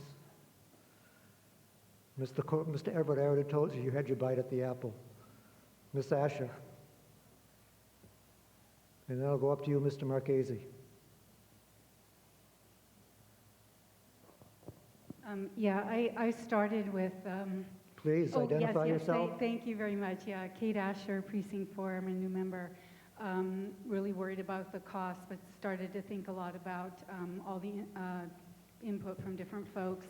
And I just want to address, so I do like this amendment. Now I'm more comfortable with the amount and also with the cost. I think I also agree with everybody who's saying we've got to do this. And by the way, we're doing double duty on the BHS fields by not doing this. So we're going to accelerate when that needs to be dealt with. But on the cost of living, I was a single mother. Some folks do not have cars. They can't drive their kid to BHS as an alternative. They don't have the second person that can drive their kid there. I spent thousands of dollars a year to get someone just to shuttle my kid to sports. So I'm a big proponent of on-site sports and after-school activities so kids can go straight from their studies to the after-school activities. Thank you, Mr. Asher. Mr. Cormier, excuse me, Mr. Marchese. I know it's the back of the room.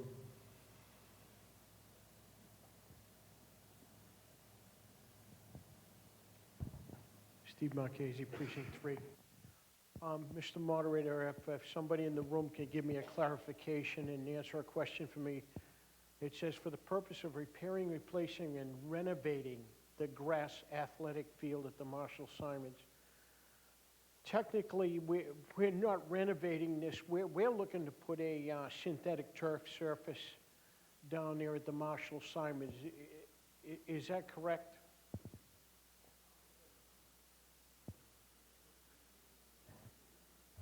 Mr. Kuna, please. Yes, that is correct. We are looking to replace the current grass with a turf field. So the wording should be removed, renovating the grass athletic field, if I'm not.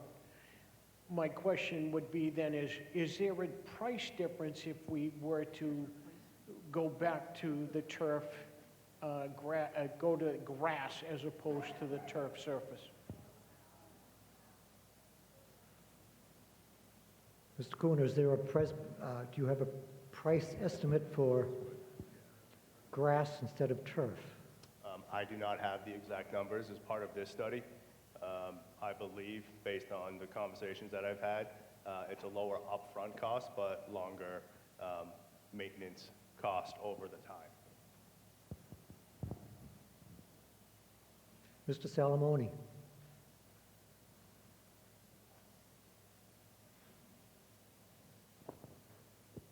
Thank you, Mr. Moderator. Tony Salamone, Precinct 7. Just start off with saying I am in support of this amendment. I just want to give a little different angle here.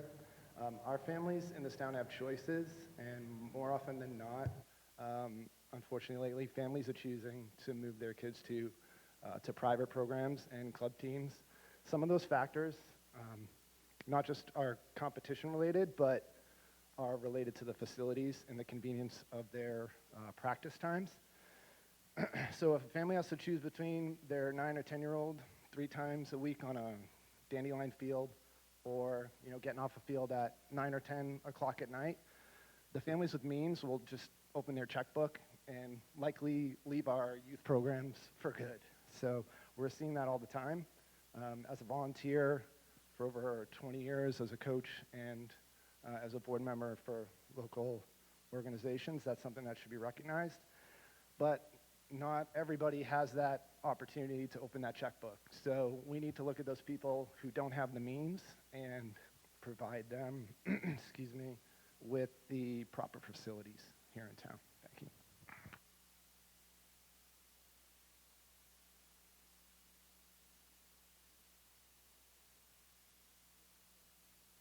Gentleman back here with a hat on, who I can't recognize because you got a hat on. Craig Callahan, Precinct 5, move the question, please.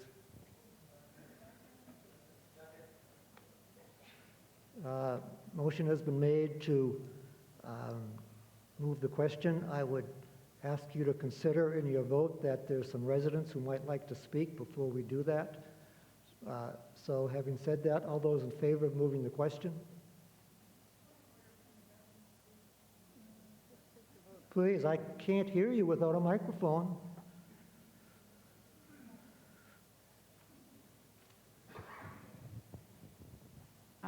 Point of order, Betsy Hughes, Precinct 7.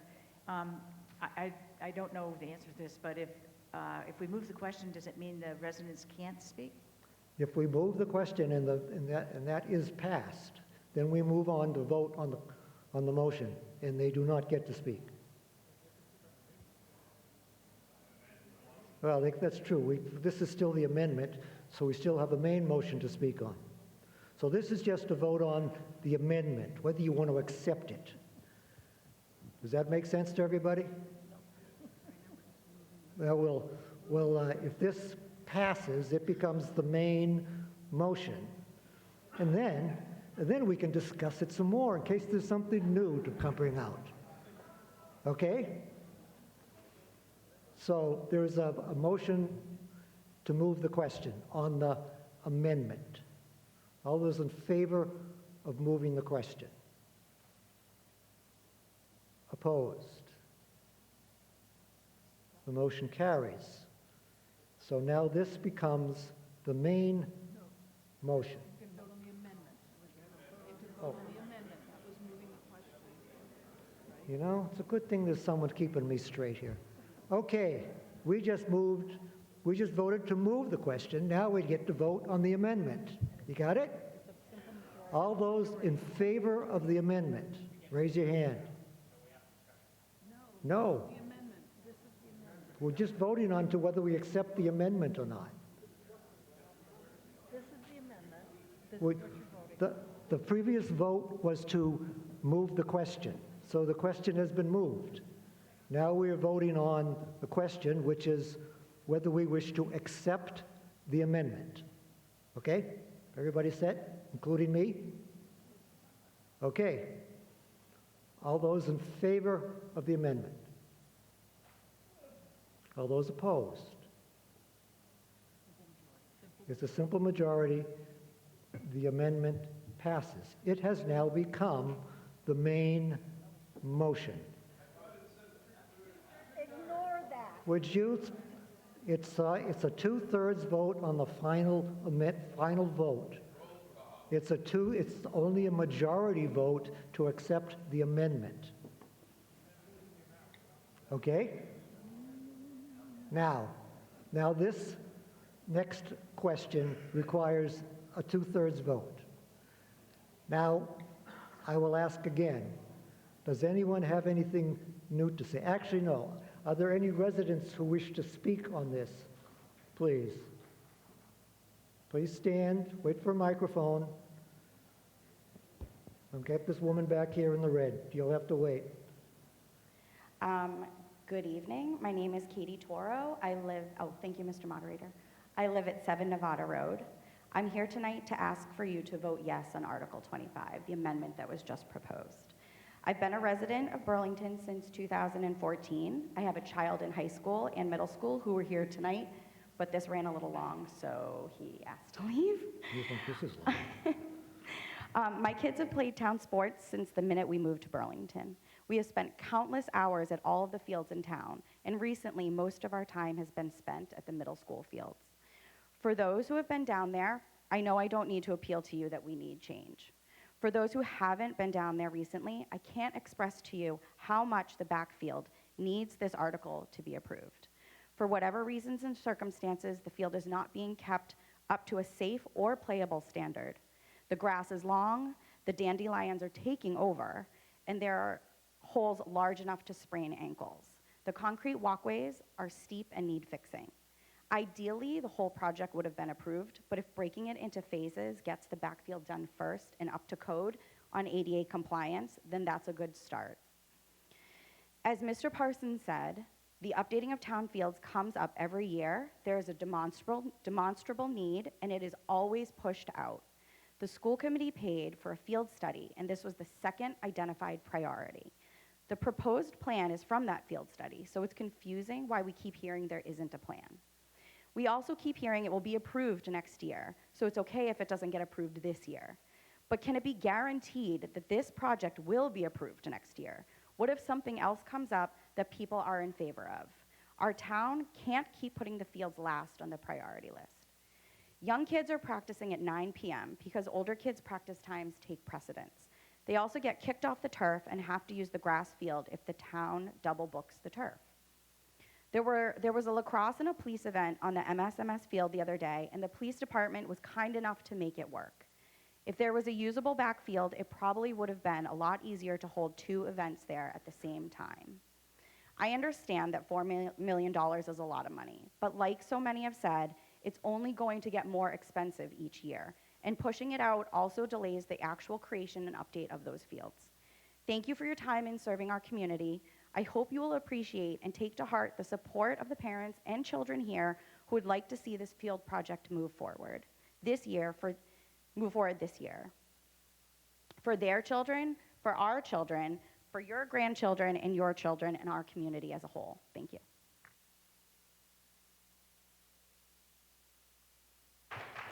Yes, sir, here in the blue. Thank you, Mr. Moderator. Bob Young, Three Valley Circle. This is my very first town meeting, so if you'll indulge me, I'm trying to gather information from what I hear, and I have a couple of questions. First, when Mr. Cooner spoke through you, Mr. Cooner, when he spoke, within the first 3 or 4 sentences, he said, "This isn't a surprise." I have attended the Ways and Meetings meetings, and Mr. Eiler, I believe it is the chairman, he said he got the proposal within a couple of months. So at some point after I finish, I'd like to get an answer of who's actually correct. Next, my general understanding, within the last few years, there was either a repair or a total install of the football field. And my recollection is it was not finished in time for the football season. And the football team lost home games, meaning they couldn't play them there. It may have gone on as far as close to Thanksgiving, is my recollection. It may be inaccurate. Again, I'm just trying to find information. If that is correct, then I'm raising the competency issue. This is a lot of money, and people need to show that they've earned the trust and the respect of the town taxpayers. If they can't handle a project much smaller, why should we trust them on a higher one? And on the payment, I haven't heard this. I'd like to get a figure somewhere from someone in town. I know the subject's been brought up, and it's very much, I think, on people's mind, but I haven't heard it. Abatements on a commercial property in this town. The glory days may be Mr. over. Young. Yes, sir. That's out of order for this. We're discussing this field and not abatements. All right, I apologize. I'd just like some response to whether the field was not completed in time, and if Mr. Eiler is correct, or Mr. Cooner, about whether it's a surprise and he only got it a couple of weeks before they had to really look at it. Thank you, Mr. Moderator. Mr. Eiler, would you like the timing of the information passed to you? Yeah, so again, I have great respect for Mr. Cooner. He does a good job. Here's the timeline. Last year, the only thing in the capital plan in terms of what's in the town's capital plan was $1 million for redoing the field in FY26, the turf field. So it wasn't until this budget season a few months ago that we first heard any number associated with a plan for redoing the lower field. Now, it's absolutely true that there has been the field study, which has a variety of numbers in it for various options and proposals, but that's not the same thing as coming up with an actual plan of here's what we intend to spend in FY25, FY26, and so on. So the answer is the information was sort of there in the field study, but not really. It definitely didn't make it into the capital plan until this year. Mr. Kuna. Thank you. If I could just add, the field study was not completed until November of '23, so this project would not have been on last year's capital request. So you're seeing it this year now because the field study was completed. Yeah, so the high school field, I do believe we did miss at least one home game. He's already spoken. Just one, right? Yeah, so that is my understanding, is that we did miss the first home game of the season, and then we were back playing on the field, and it was completed. Thank you, Mr. Kuna. I am going to ask her one more time. Does anyone have anything new to say? Mr. Tucci, something new, I hope. We've spent an hour and a half on this. Hi there, Liz DeTucci, Precinct 6. Thank you, Mr. Moderator. I will skip a lot of things I was going to say. We've talked about accessibility, we've talked about availability of the fields. I want to make sure we've talked about safety. So during a JV high school game for soccer this past fall, an ambulance had to come for a person on the grass field in the back. The ambulance didn't even try to go down the path because of the steep hill. So I just want to point out the safety issue. I also want to mention numbers. So we have about 850 middle school students who use these fields for instructional space, for gym class, pretty much daily. For soccer, Burlington Youth Soccer, Burlington Soccer Academy, we've got over 1,000 kids playing on these teams. And remember, they play both fall and spring. Lacrosse, we've got over 250, and the girls program is growing at a higher rate than the boys program. MSMS, I don't have numbers. We've got JV middle school football team. We've got a varsity one. We've got middle school track, intramurals, high school sports fields, soccer, lacrosse, etc. use MSMS fields. Countless community members, young and old, use the track, as we've heard today. I want to add, it's pretty much impossible for my 80-year-old father to get to the backfield to watch his granddaughter play soccer. He was actually a town meeting member and uses a walker. He can't get there. So this is going to get cheaper. We want our kids outside. We want them off iPads. I really plead with you to please vote yes on this tonight. Thank you. Mr. Pearson, then I'll go to Mr. Davison. Thank you, Mr. Moderator. This is a question for Mr. Eiler. In the last time you spoke, Mr. Eiler said that because this plan wasn't on the capital plan last year, that he considers it not appropriate to bring it in for us to look at. And if by that criteria, what you're saying is that only things that are on the capital budget plan ought to be coming up before this body. And which brings up the question in my mind, why is the capital budget not brought to this body? You never asked us for approval. No one's ever briefed us on the capital budget plan. It's put in the back of the budget plan. I didn't realize that it was being used as a veto over what comes before the body. And who makes up this plan? This plan doesn't have any input from town meeting. I don't think that it's appropriate that a document that town meeting doesn't pass should be used to say, oh, well, that thing, we can't do that because it wasn't on the capital budget plan last year. I really just don't understand that kind of logic. Well, Mr. Pearson, I think you have gotten a little far afield. We are discussing a particular issue at the moment. You can take that one up in the future. I'm Well, sorry. Mr. Eiler keeps bringing up the capital budget plan every time he talks about why he doesn't like this plan. And so that's the only reason I'm bringing it up. I understand. We're moving on. Thank you, Mr. Pearson.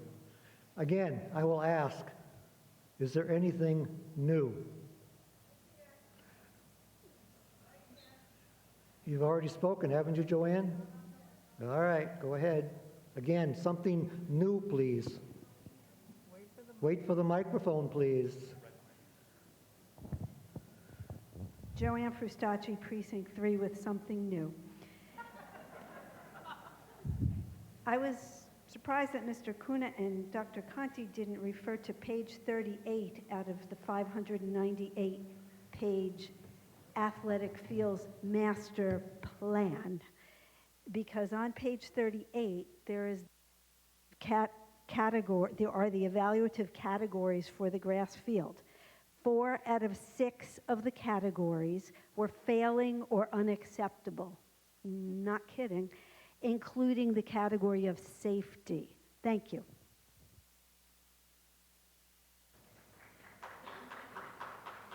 Any comment, Mr. Kuna or Dr. Conti? You don't have to. Thank you, Mr. Moderator. I think that was the whole point of the field study, is we were getting lots of demands from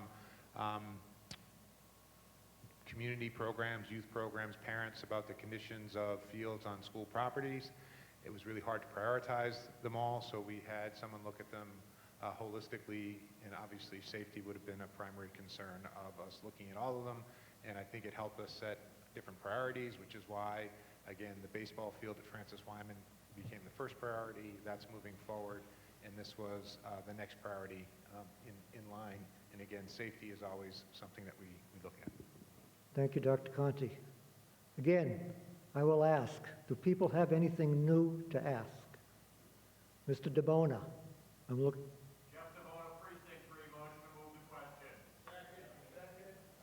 Okay, there's been a motion to move the question. Again, this is not debatable. This takes a 2/3 vote. All those in favor of moving the question? It's 2/3 to move the question, always has, always will be. Yes, it is. It's always been a 2/3. There's never been a vote that's close to being a 2/3. So maybe I haven't made much noise about it, but it's a 2/3 vote. Okay? Okay, so all those in favor of moving the question? Thank you. All those opposed? 1, 2, 3, 4, 5, 6, 7, 8, 9, 10, 11, 12, 13. There being approximately 14 people opposed, it is a clear 2/3 majority. So now we will move on to a vote of the main motion, which is a 2/3. As amended. Can we take a vote first, please? And then see if you want a roll call? All those in favor, please stand.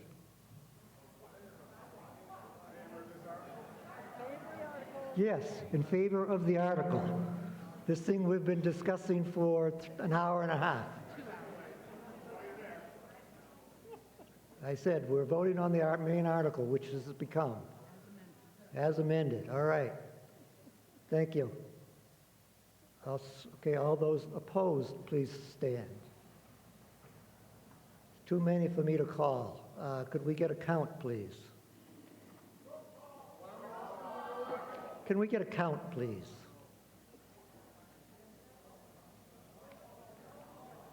Yes, we're going to have a count. If you want to have a roll call after that, please be my guest of asking for a count.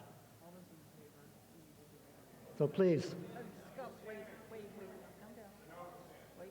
So all the no's, please sit down. All right. All those in favor, please stand. Okay, now my 2 counters, get up to the middle, split the, one of you go up, one of you go down. All right, now. Go up to the middle, two of you, please. Back to back. One of you go up, one of you go down, both, count both sides of the aisle, please.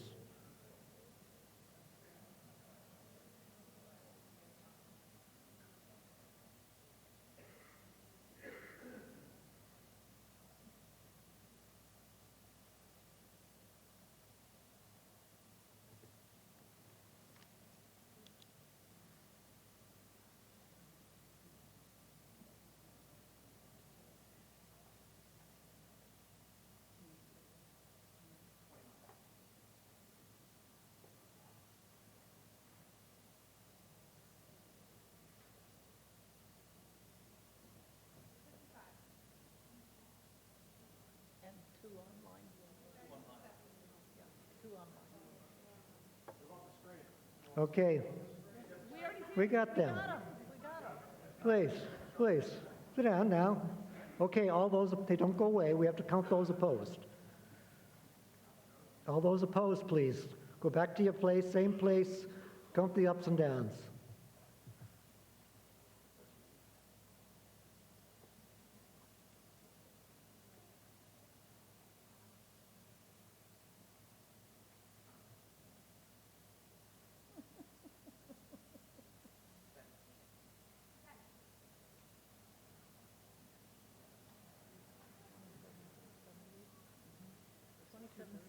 It's a two-thirds, yes, it is.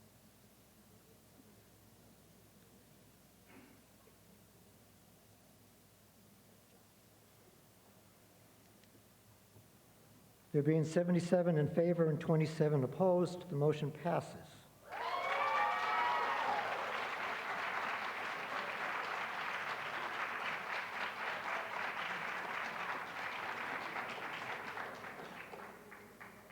Okay, we still have other business to take care of, so let's keep moving. I'd like to finish tonight if we could, because I'm not sure you want to see me on Wednesday. So let's go on to Article 26, please. Oh, come on. Why do you want a roll call? 7 of you have to. 7 of you have to stand up and ask for a roll call.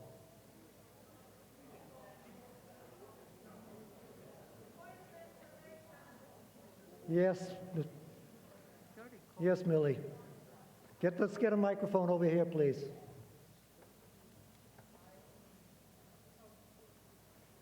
I thought we were voting on ending debate, not on the motion. Am I wrong? No, we were voting on the motion. I thought we were voting on ending debate. If ending debate is not the same as voting on the motion. Oh, we did that. Okay. All right. I think I said it very clearly 3 or 4 times, but was there any confusion as to what we were voting on?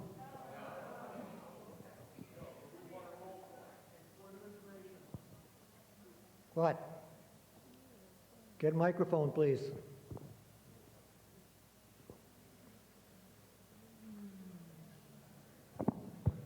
Paul Schwartzman, Precinct 7.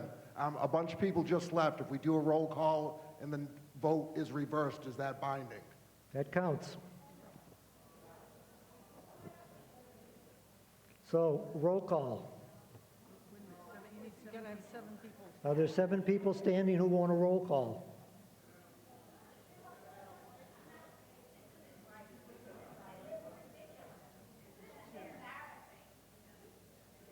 This, well, it's nice to talk to you. Thanks for coming by. All right, are there 7 people standing for a roll call? No. I see 1, 2, 3, 4. That's not 7. 5. Okay, now there's 6. That's not 7. Thank you very much. We will go move on.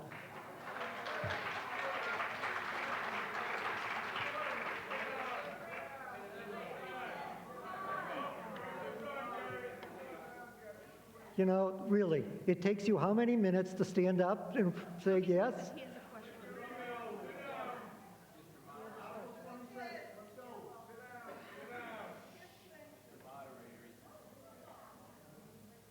Mr. Caskey, what can I do for you? You didn't state that this was another roll call, and you didn't give people a chance to stand up. Everyone stood up the first time, and there were 7 people. Then you did Well, it a then second everybody time, and sat there were less down. than 7. So this has to be done again. No, it really doesn't, but we shall do it again. That's not right. It's not right. Well, You have to have a roll Mr. call. Caskey, sit down, please. Sit down, please.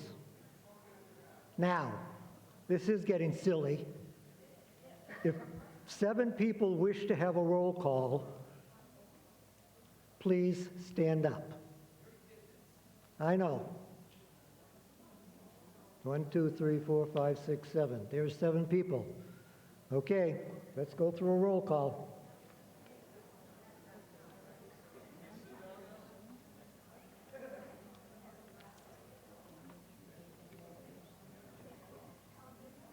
Yep, see you on Wednesday. Remind them if they did not sign in, their name will not be called, but we'll come back to them. So don't have it connection.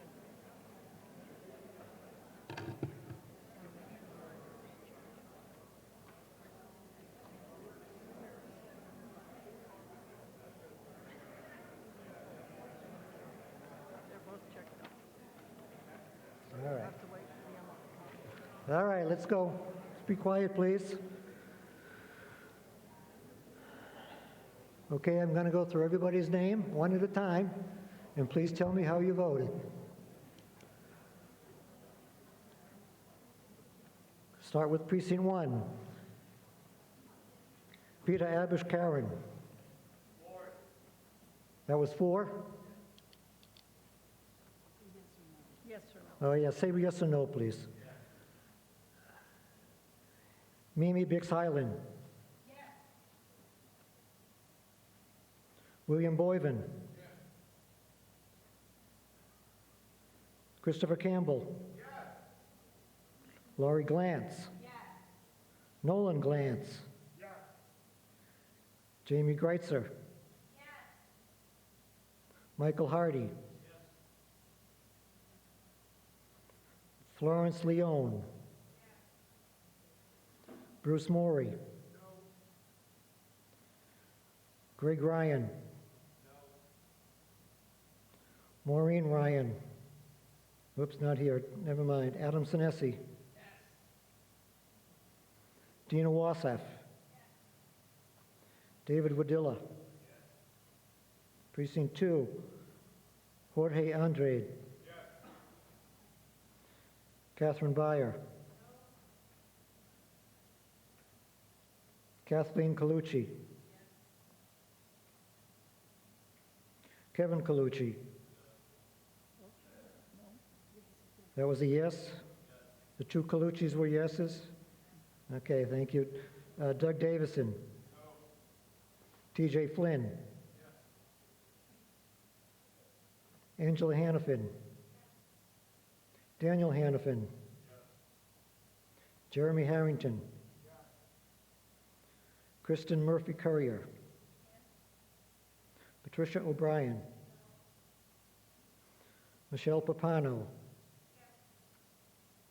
George Papianis. No. Cindy Phillips. Yes.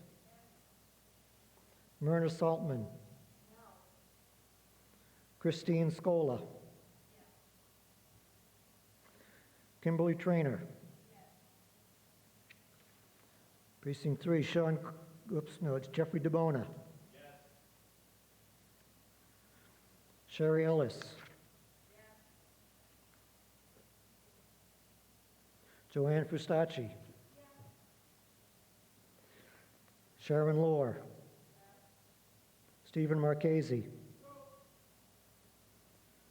Melinda Meyer. Yes. Gary Mercier. Steve Moran. Yes. Millie Nash. No. Paul Noonan. Yes. Monty Pearson. Yes. Brian Pupa. Yes. Daniel Rasky. Yes. Roger Riggs. No. Kate Asher. Nancy Bonacera. Karen Cooper. Mark Gerbrands. Doug Hastings. Oop, not here, never mind. Christine Kim. William Lasano. Tamara Maniscalco. David Miller. Yes. Frank Monaco. Laura Nichols. Nope, not here, never mind. Becky Norum. Michael Prue. Kevin Spielberger. Sally Willard. Chiffon Wong.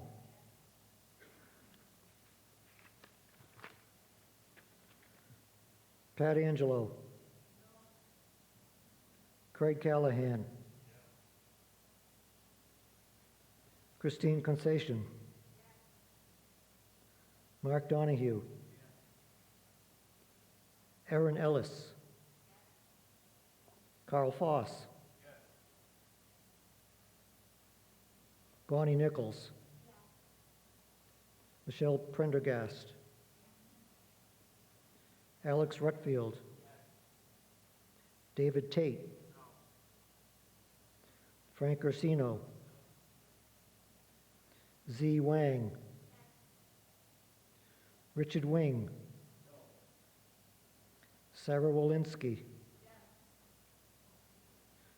Ernie Zavalotny. Precinct 6, Roger Bell. Jason Brooks. Ryan Clement. Daniel Collins. John Cormier. Daniel R. DiTucci. Elizabeth DiTucci. Daniel DiTucci Jr. Corey Everett. James Fraxick. John Eiler. Darrell Interest. Gary Caskey. Blaze Lieber. Rose Manny. Ed Parsons. Precinct 7, Adrian Callahan. Julie Cullen. Betsy Hughes. Kenneth Iannuzzi. Cynthia Kazanjian. Jack Kelly.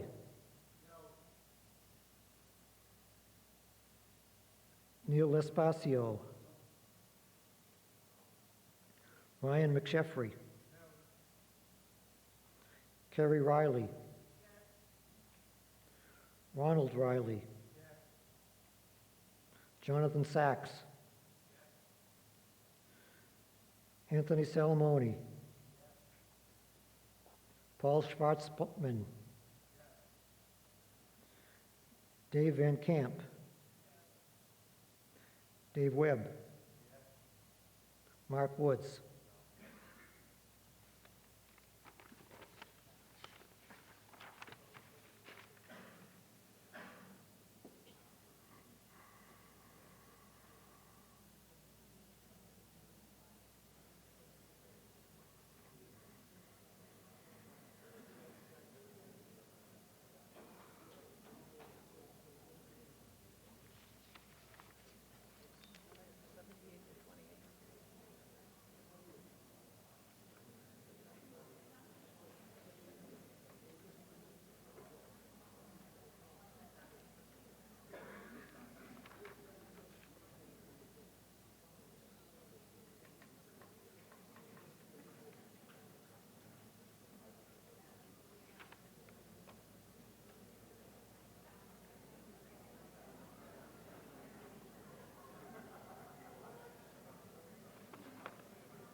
24.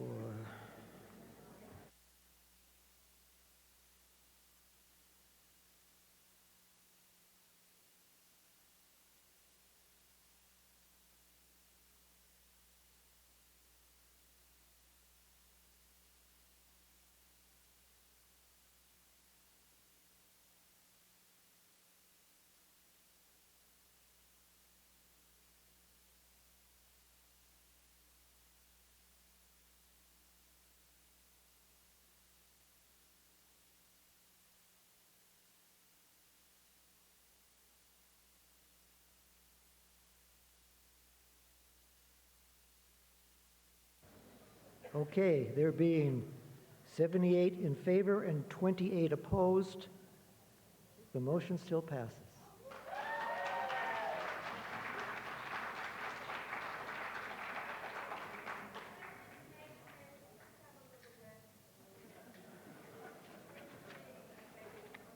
Well, I tell you what, Myrna, it's already 9:30.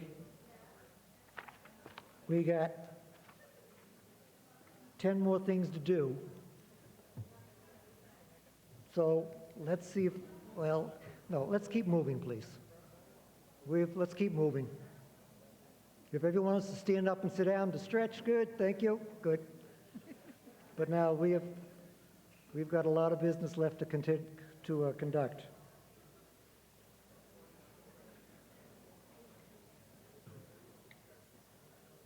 Article 26.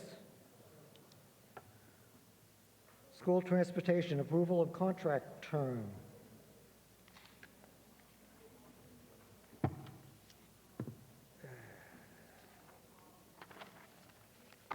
The motion is as presented in the warrant to see if we will authorize the school committee to enter into a 5-year contract. School committee? Dr. Conti, please. Thank you, Mr. Moderator. So this 5-year contract would be commencing July 1st, 2024 through June 30th, 2029. Again, General Law 30B requires a contract with a term exceeding 3 years needs to be authorized by town meeting. School committee can only do 3-year contracts, so this is a 5-year contract. We did an invitation for bids. It was issued January 8th, 2024, due on February 23rd. We had 2 companies respond to the bid, which actually in this environment for transportation is very good. The difference between the 2 bids, and one company was North Reading Transportation, NRT. The other company was North Suburban Transportation. The difference between the bids was $218,000, and we took the lower qualified bid, which was North Reading Transport. The North Reading Transport regular day transportation, so at a cost per bus per day, is our current contract is with Trombley.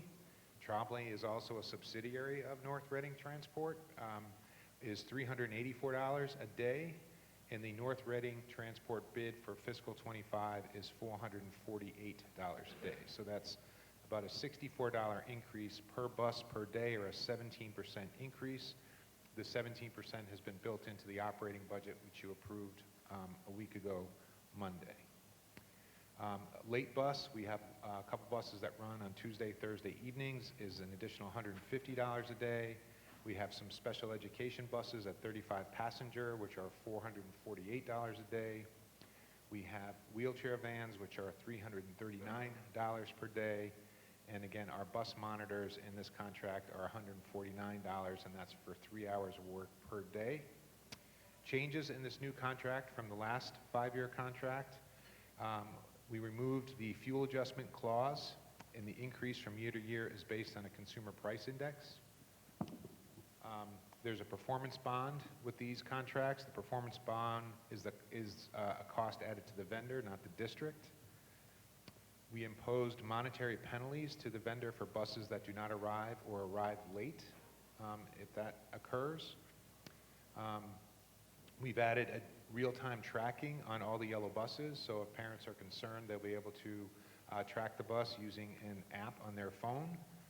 And the age of the buses in this contract, at no point during the contract can a bus exceed 8 years of age or 100,000 miles. So again, asking you to approve a 5-year contract because the school committee is limited to 3.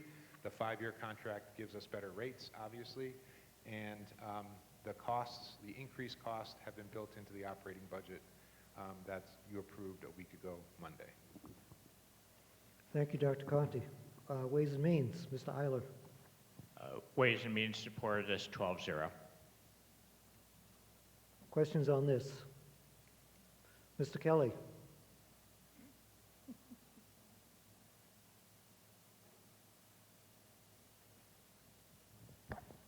Jack Keller, Precinct 7. Are there any escalation clauses in the contract for fuel or things like that? Dr. Conti.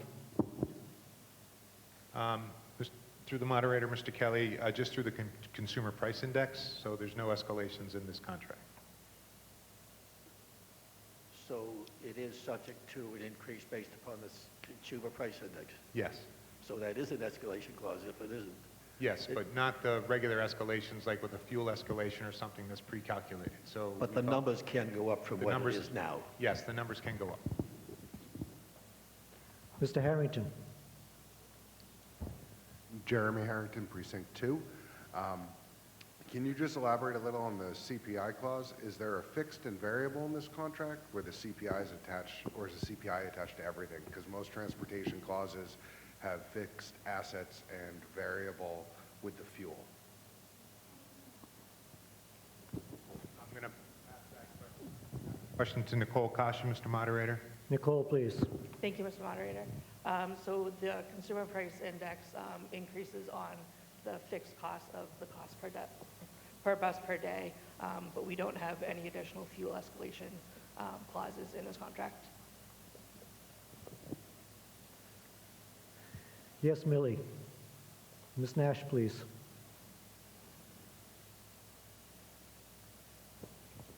Mildred Nash, Precinct 3. I am one of the favors the fact that our town does not charge fees for buses, that we pay for all of the kids that ride the bus.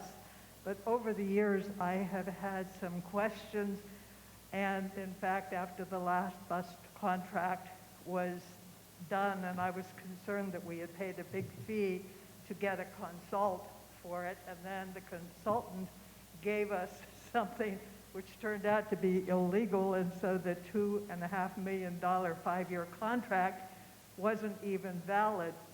And that was the reason I've said town meeting, which comes very cheap, could have a transportation study commission. And the first thing we discovered was that there had been umpteen studies of transportation and nobody had ever done anything. But the one thing that we did have happen was that the safe routes to school subject, which had come up when I was on the sidewalk committee, and it was really worth doing, suddenly somebody, and I believe, if I'm not mistaken, it was Melissa Masato, who said, let's do something about it. And she took the initiative and did it in Fox Hill. And the reason I bring this up is, first of all, I love initiative. And secondly, I keep wondering, why is it that we know so little about this, and why have none of the other schools leaped on? Because one of the things that isn't quite right, when the Transportation Study Commission found seniors at the high school who were interested because they had issues with transportation, such as the fact that the late bus comes at a time when you either have gone home way before or you go home way later. And if you look, you will see the late bus goes empty virtually 5 days a week because it comes at 10 minutes to 4. And unless the people are so short they don't show up at the windows, they look empty to me.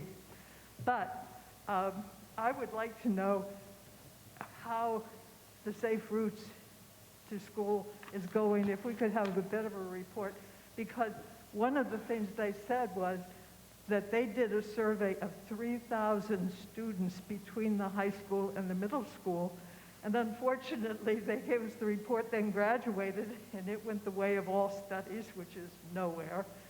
But they found that 50% of the students get to school other than on the bus, and yet we get a bus contract that provides a seat for every student in the school. But one of the problems with the school buses getting to the schools is that there's gridlock at the schools from the parents dropping kids off, and that's why the buses don't have very many kids on them. So could we have a quick report on the safe routes to school in the hopes that maybe before we get the next 5-year contract, we could have something that would cost less because we had better ways besides buses to get kids to school, like bicycles or walking, because the safe routes to school provides that, and I'd like to know how it's going. Forgive me for talking so long, but thank you.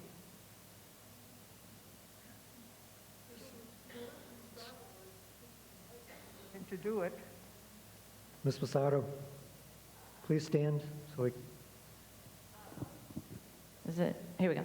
I'll be quick because we did just give a Safe Route to School update this past school committee meeting. Per usual, if anyone wants to do anything Safe Route to School related, email me because any school is more than welcome to do any. Mr. Harrington did a bunch at Memorial, so we have folks picking it up, but it does take either parent involvement or PTO involvement at the school. So we've gotten funding. We've got just got signs over by Memorial and Marshall Simons. We got other signs at Fox Hill, so we're eligible for funding the more things we do. Mr. Bascaroon, I believe, is doing a bike rodeo with Safe Routes to School, so there's definitely momentum in that program. In terms of buses, it's definitely a longer conversation than today. The more we reduce busing, the more we push people into cars. So it's a give and take of, do we want to provide a seat? If we take away that seat, that kid's most likely going in a car.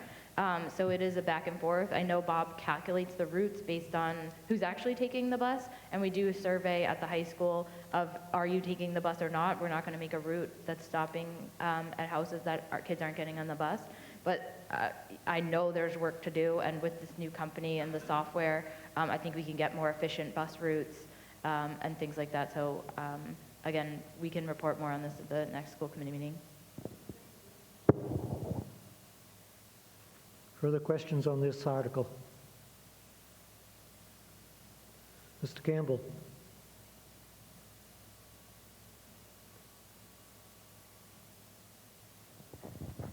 Chris Campbell, Precinct 1. Just a quick comment. As somebody who attended the school bus subcommittee, I just thought it was very interesting that we decided that it's okay for having buses that are 8 years old in this contract when some of our kids that are on there are going to be younger than that.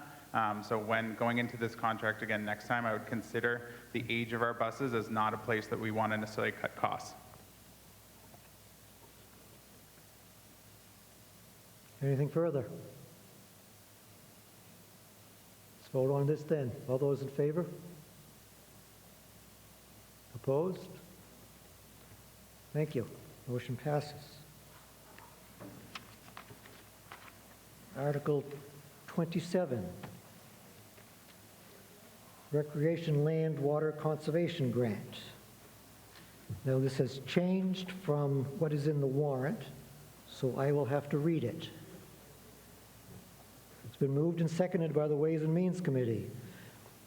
See if the town will appropriate $2.3 million, and to pay for said appropriation, the treasurer is authorized with the approval of the select board to borrow said amount in accordance with Mass General Law, Chapter 44, General Law, Chapter 44, Section 8C, and any other enabling authority for the purpose of renovating Overlook Park, as shown on the Town of Burlington Assessor's Map 43, Parcel 22, including 7.599 acres, more or less, to be expended under the appropriate authorities, and to change the care, custody, and control from the Select Board to the Burlington Recreation Commission, which shall manage the park, and which said park shall be dedicated for parkland purposes pursuant to GL Chapter 45, Section 3, and further, the Recreation Commission be authorized to file on behalf of the Town of Burlington any and all applications deemed necessary for grants and/or reimbursements from the Commonwealth of Massachusetts deemed necessary under the Land and Water Conservation Fund Act, PL 88-578, 78, Stat 879, and/or any others in any way connected with the scope of this article. And further, the Select Board and the Recreation Commission be authorized to enter into all agreements and execute any and all instruments as may be necessary on behalf of the town of Burlington to effectuate the purpose of this article and to expend funds authorized under this article. A two-thirds vote is required for this. Recreation Commission? Mr. Norden? Mr. Moderator, the Recreation voted 5-0 in favor. Thank you. Mr. Eiler, please. Thank you, Mr. Moderator. Just quick background, Overlook Park, south of 128 off of Wynn Street. It's an old Nike missile site. Since the rec maintenance building, since the rec maintenance vehicles were moved to new DPW rec buildings, this really opened up an opportunity to develop the park here. So there's two parts to this. One part is moving control from the select board to the rec board. The other is developing it as a neighborhood park. You should, while it's not in the backup, you should have received an email May 3rd from the clerk that has a detailed site plan and cost breakdown on this. So Ways and Means did review that. Part of it is to replace with a new accessible playground, connected trails in the Little Brook Conservation Area. There's no new buildings associated with this. There would be parking and also an outdoor performance space. So there is an opportunity for a $1 million grant, which we won't find out until the fall. So you should vote assuming that we won't get that. There's certainly no guarantee. But Ways and Means did support this, 11-0. Thank you, Mr. Eiler. Mr. Woods, please. Capital budget. Thank you, Mr. Moderator. Mark Woods, Precinct 7. Capital budget supports this 5-1. Thank you.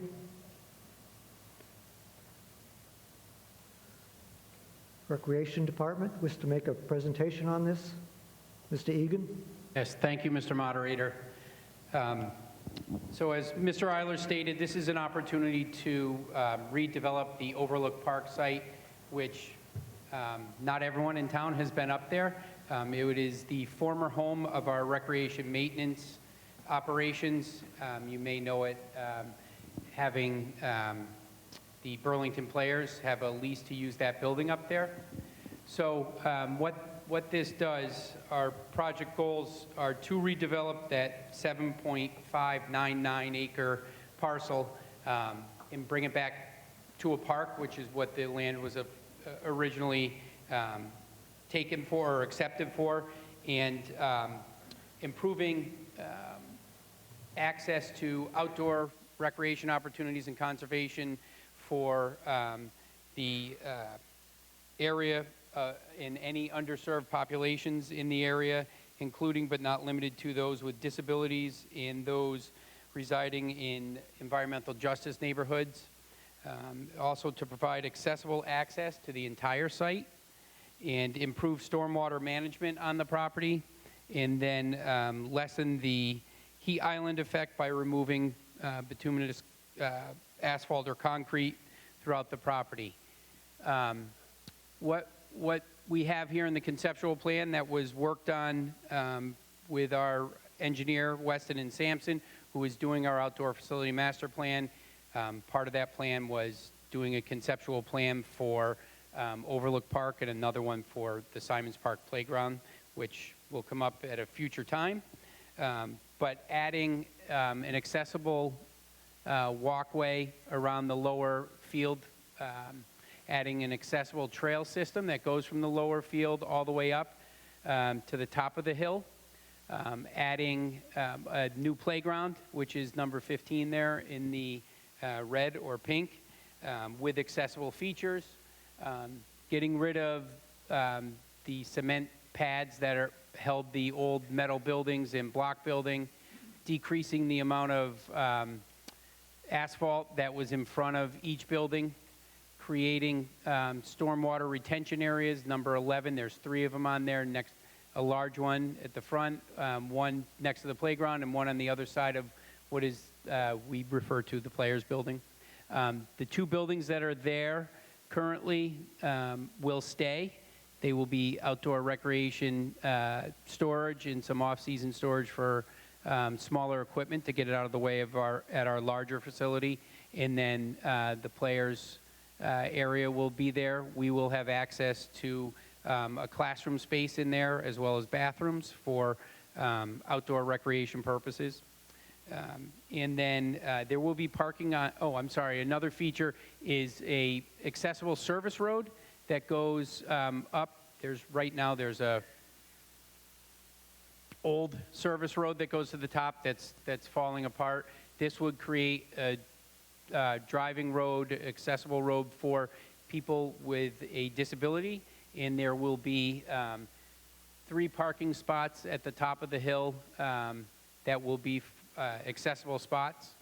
And then they will connect to a trail system, a loop that goes around number 9 that goes around the top of the hill that connects to a more permanent pathway that circles there as well. So there's plenty of options for people with a disability to access the site, which is a main feature of the grant, or main condition of the grant. And then we also have 39 parking spots on the property now. They're actually defined. Those of you who've been up there, it's a free-for-all for parking. So this will actually define spots, and we hope make it a little easier to move around the site. And then there will be wayfinding signage around the site as well, so people can find where they're going. There will be a connection to the Little Brook Conservation Area, which is a 36-acre parcel on the left of the screen, so I believe that's to the west a little bit. And there are numerous marked and unmarked trails out there that we will have access to from the top of the hill, from the accessible trails up there. And finally, we'll be planting, you see the green circles, those are trees, those represent trees. We'll be planting new trees around the property as well. So this is, as I mentioned earlier, is an opportunity to redevelop that site and make it a viable outdoor recreation space for all. The state manages the Land and Water Conservation Fund grants for the federal government. We applied, the deadline was January. Right after we applied, we had a site visit by the state, and it's the State Office of Energy and Environmental, Executive Office of Energy and Environmental Affairs. So we met, we answered some of the questions they had, and we recently were informed that it has been passed on to the federal government. There were 10 applications in Massachusetts, 11. One didn't qualify at all, and I don't know, they won't tell us how many of the 10 were moved on to the federal government. So we feel good that we are into the federal government at this point. The breakdown, as you can see here, is $2,008,000 for the breakdown here. And then one of the requirements on a separate page, one of the requirements is any power lines that are on site need to be buried under the ground. Federal government feels if you're going to a park, you don't want to see power lines, so it is a requirement. So there's another 275 to 290 estimated to put the lines underground. So our total ask is $2,300,000 for this project. So Thank you, Mr. Egan. So we'll turn it over to the body for questions, discussions. Mr. Boyven?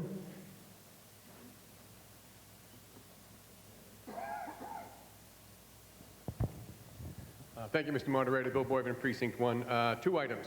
First, this did come before the Conservation Commission, not in a formal application yet, but not at that stage, but we did write a letter of support looking at the general plan, basically what you see on the screen. We didn't support costs or anything like that, but we did write a letter of support together with the proposal that this went forward to the state level. The second item is a question. The northeastern site was also a Nike silo place at one point, Nike missile site. They still have silo underground that they have to be careful of when they're planning buildings or trucks can't drive over it and stuff like that. Is there silo or silo still present on this site? Mr. Egan, please. Thank you, Mr. Moderator.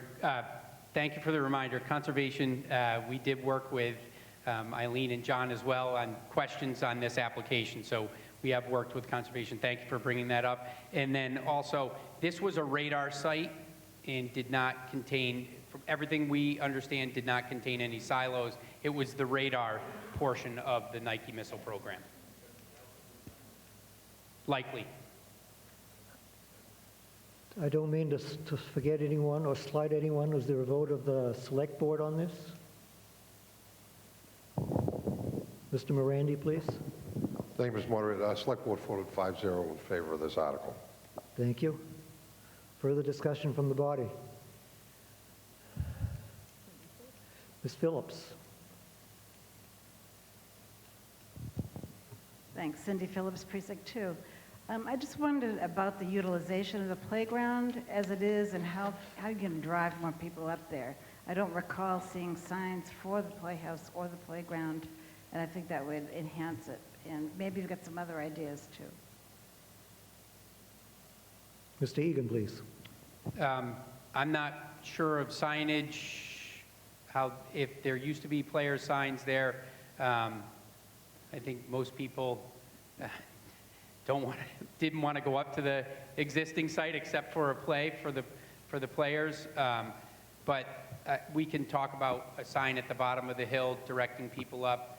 We're very cognizant of the small streets in the neighborhood, and that went into our thinking of the redevelopment of the site as well, with the Recreation Commission walking the site, looking at what we could do. We were, made sure we weren't putting an amusement park up there that would draw to the small nature of the neighborhood and the streets. Ms. Walensky.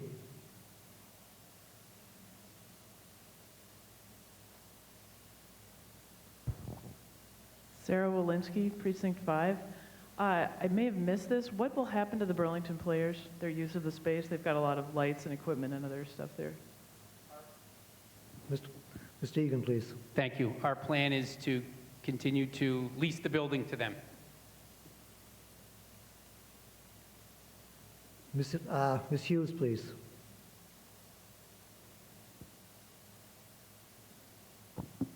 Thank you, Mr. Moderator. Betsy Hughes, Precinct 7. I understand that the Recreation Department is pretty short-staffed at this point in terms of the maintenance group, and I'm wondering, seems like quite a large undertaking once it's developed in terms of the maintenance of it. So are you going to need more people, and are you going to be coming back to us for more equipment to maintain a park? I've gone through the upgrading of Mary Cummings Park, and it really takes a lot, not only to do it, but to maintain it in a way that you want to keep it. So I just want to understand what kind of cost we're getting ourselves in for with this. Thank you. Mr. Egan, please. Thank you. So we always evaluate staffing levels, and if we need to add, we are maintaining this as far as cutting the grass. Currently, it's not one of the top priorities. We try to stay into the, get the athletic fields done, the parks done, and so on. This is something that usually takes place at the end of a week, right? After everything, all the priorities have been cut. We do have the equipment to be able to maintain the items up there, or that would be added to this. Sorry, there's probably another question that I missed. Did I get everything? Sorry, through the moderator if I can. Did he get everything for you, Betsy?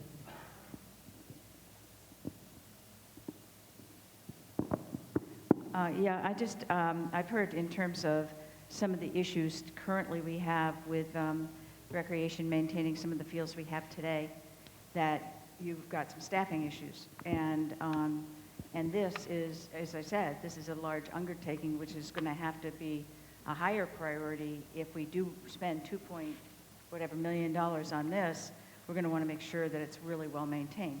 So I just want to make sure that we're thinking through as a body, not only is this nice to have, but also what's it going to take for us to maintain it as we move forward. Okay. Thank you. Anything?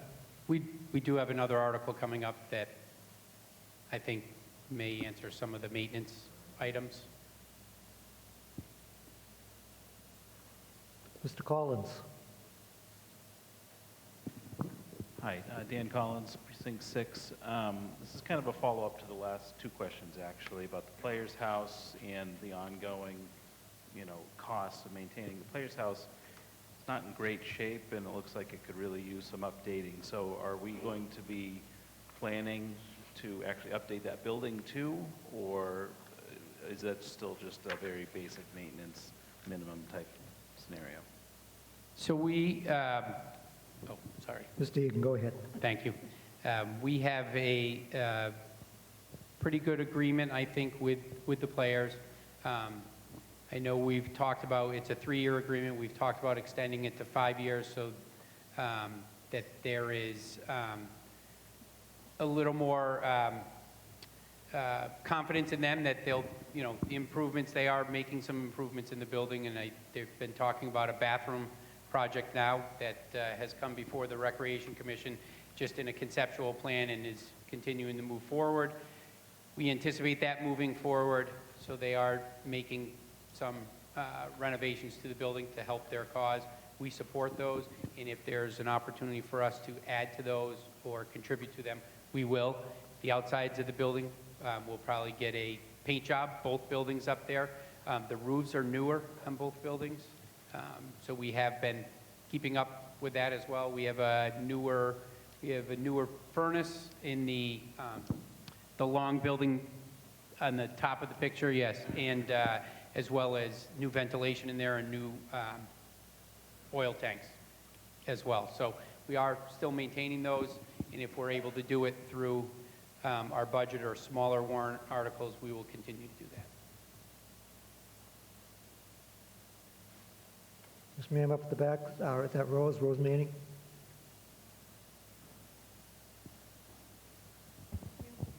Thank you, Mr. Moderator. Rose Manning, Precinct 6. So if you don't get your $1 million grant from the state, obviously you'll come back and ask for $1 million. So, go ahead, Mr. Egan. Thank you. We are requesting, the way the grant process works, the town has to come up with all of the funds up front, and it's up to $1 million reimbursement, and the Recreation Commission voted to proceed even if we are not successful with the grant. Total cost is really only $2.3 million to do all that site work, and Correct. that's pretty good.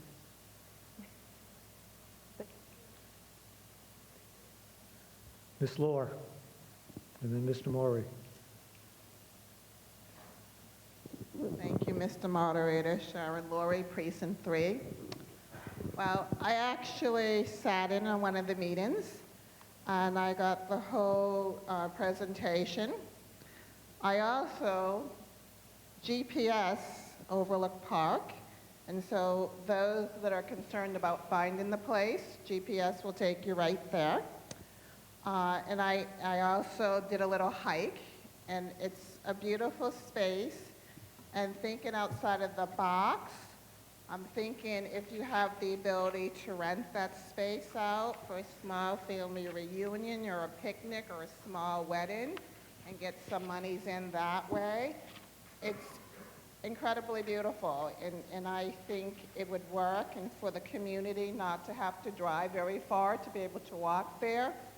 The people close to Wynn Street, it's perfect. And you're right, you don't know it's there. So I usually like to walk in Woburn at Horn Pond, but my new place is here because there's the 30-something acres of land, technically speaking.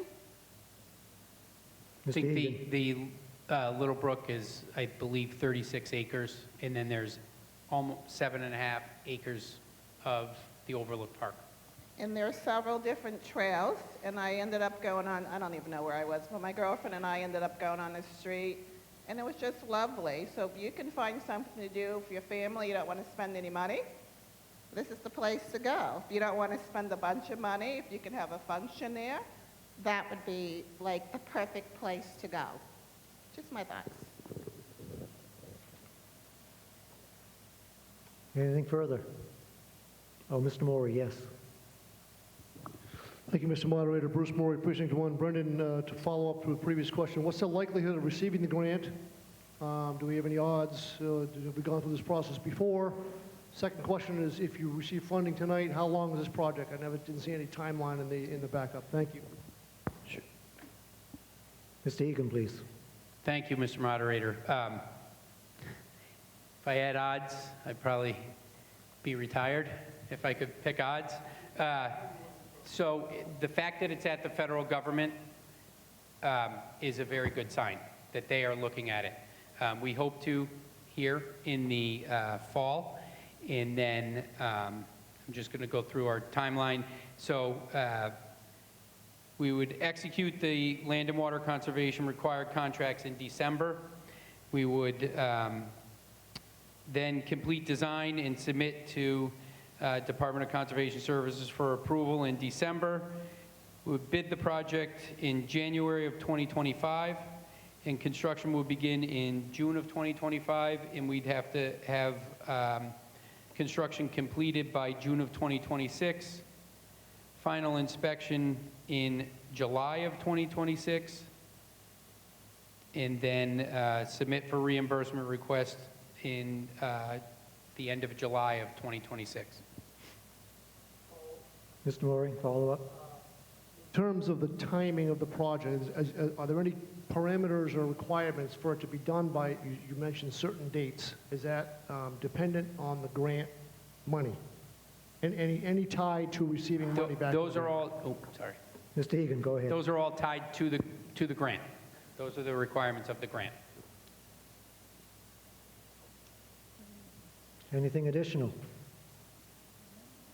Yes, ma'am, up at the back.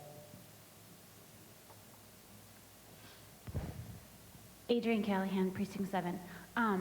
Does the grant have like a deadline? Like, I'm only saying this because we just passed the field bill and that was $4 million, and this doesn't seem like there's this great sense of urgency for it. So if we were just to maybe hold off on for a year for this project, like, does the grant deadline go away, or could you apply for that again?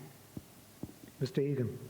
Thank you. So we are in the current grant round right now, and as I mentioned, we've been moved to the federal review. If we withdrew it, then we could apply next year again. I don't know what kind of monies will be there from the federal government. Right now, they're being very yes, generous. Thank you, whoever said that. Thank you, generous. And you know, they have taken a stance on outdoor recreation across the country. Mr. O'Brien.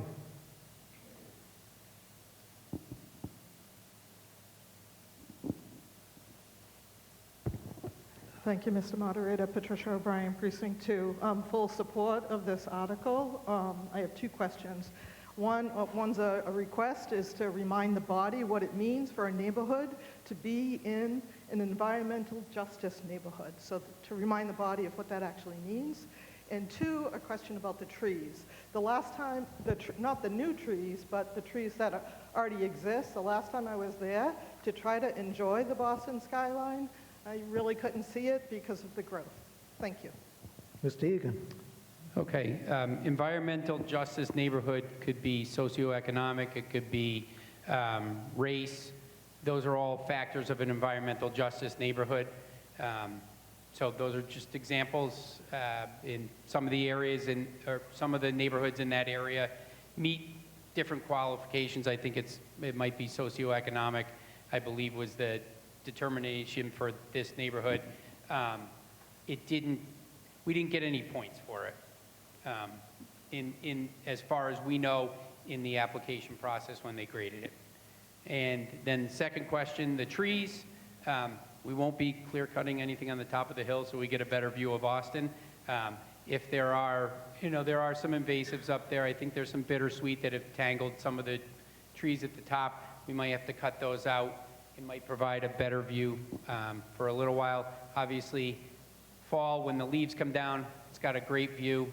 I won't say you could watch the 4th of July fireworks from up there, but you can enjoy 4th of July fireworks on our common, which I would push you to watch anyways. Anything further? Seeing nothing, let's put this to a vote. All those in favor? Thank you. All those opposed? It's a clear 2/3, the motion passes.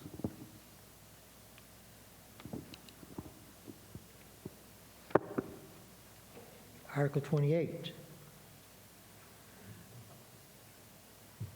It is moved and seconded by the Ways and Means Committee to see if the town will vote to transfer from free cash the sum of $200,000 for the purpose of repairing and renovating athletic fields and outdoor facilities, same to be spent under the direction of the Recreation Department.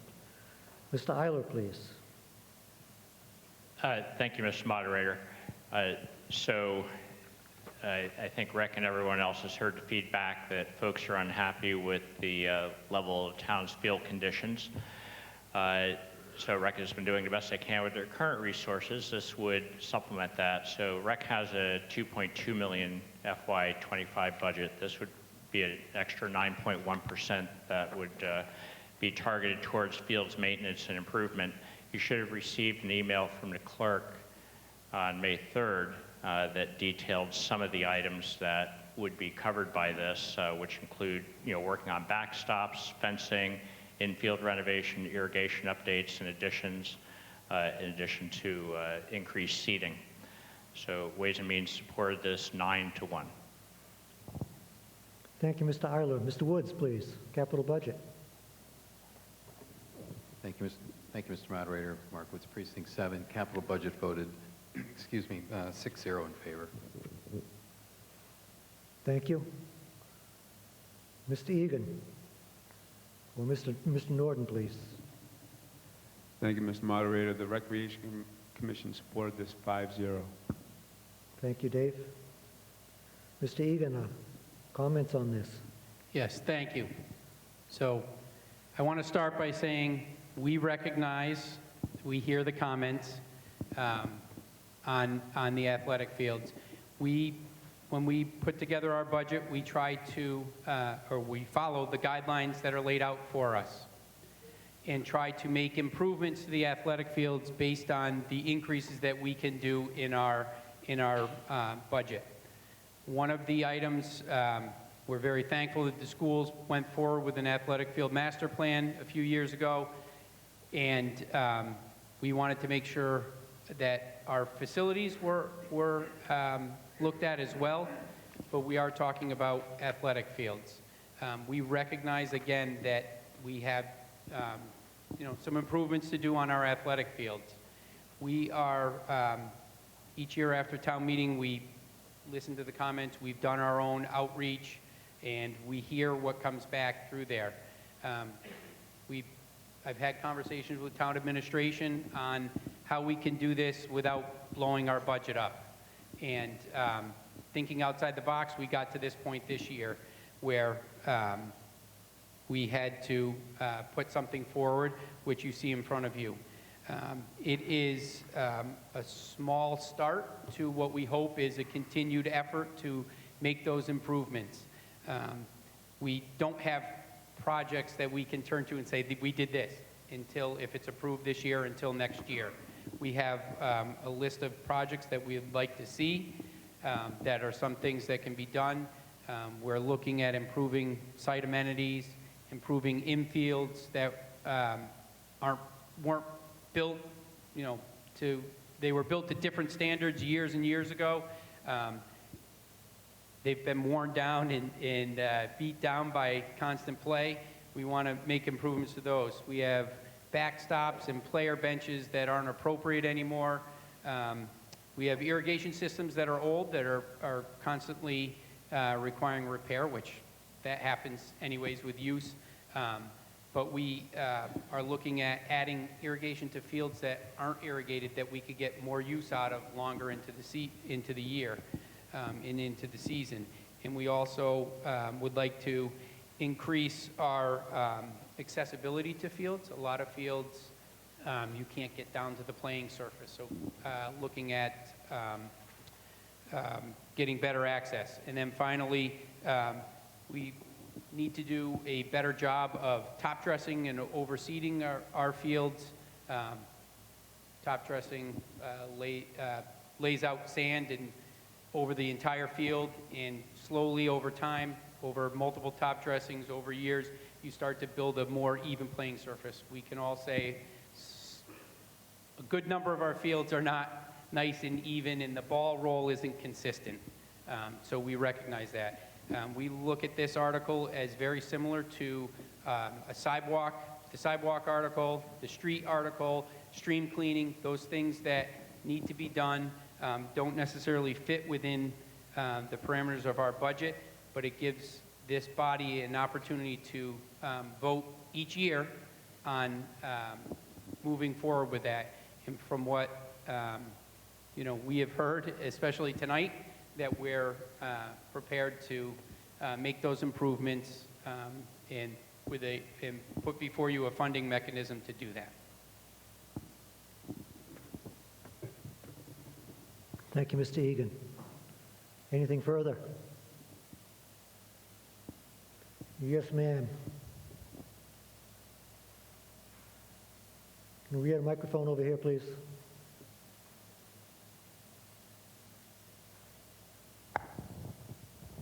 Thank you, Mr. Moderator. Jamie Greitzer, Precinct 1.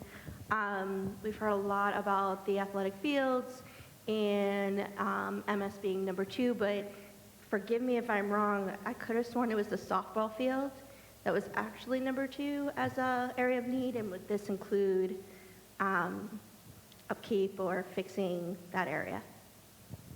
Mr. Egan, please. So on the athletic field master plan, is that what you're referring to the softball field? So I'm going to guess that it was Marvin and Rotary Fields, those 2 fields, and they are things that we have looked at as well.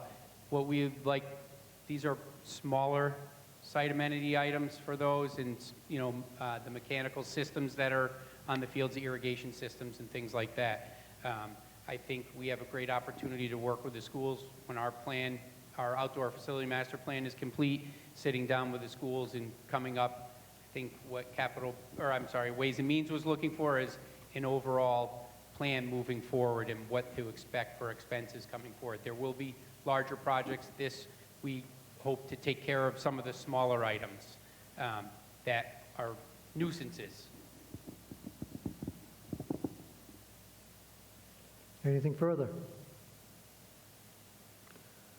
Mr. Morandi, was there a vote of the Selectmen Board on this?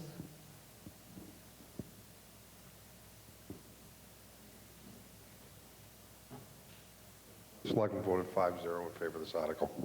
Thank you, Mr. Morandi. Anything further? Yes, Steve. Mr. Marchese, up at the back. Steve Marchese, Precinct 3. Brendan, I'm looking at the backup, and you admit in the backup that you've had underqualified staffing on your department, that you haven't been able to maintain the fields, and then it says here, over the last 10 years, we've taken steps to improve. And you've had a very successful town meeting with getting top-of-the-line equipment. You've just been handed a brand-new field down at Marshall Simons, which will reduce your work needs going forward. What's going to change, Brendan, by going with a $200,000 yearly appropriation? What can we expect to the betterment of the fields? Is this a contracted situation? You're going to take $200,000, hire a fence company, have them come in and fix the fences. you're going to hire an irrigation company, come in and put in irrigation systems type of thing? What can we expect going forward? So, Mr. Egan, go ahead, please. thank you.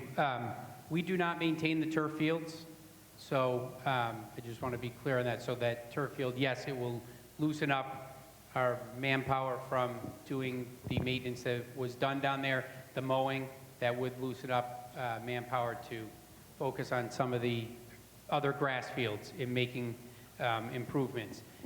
Some of the items might have to be outsourced based on,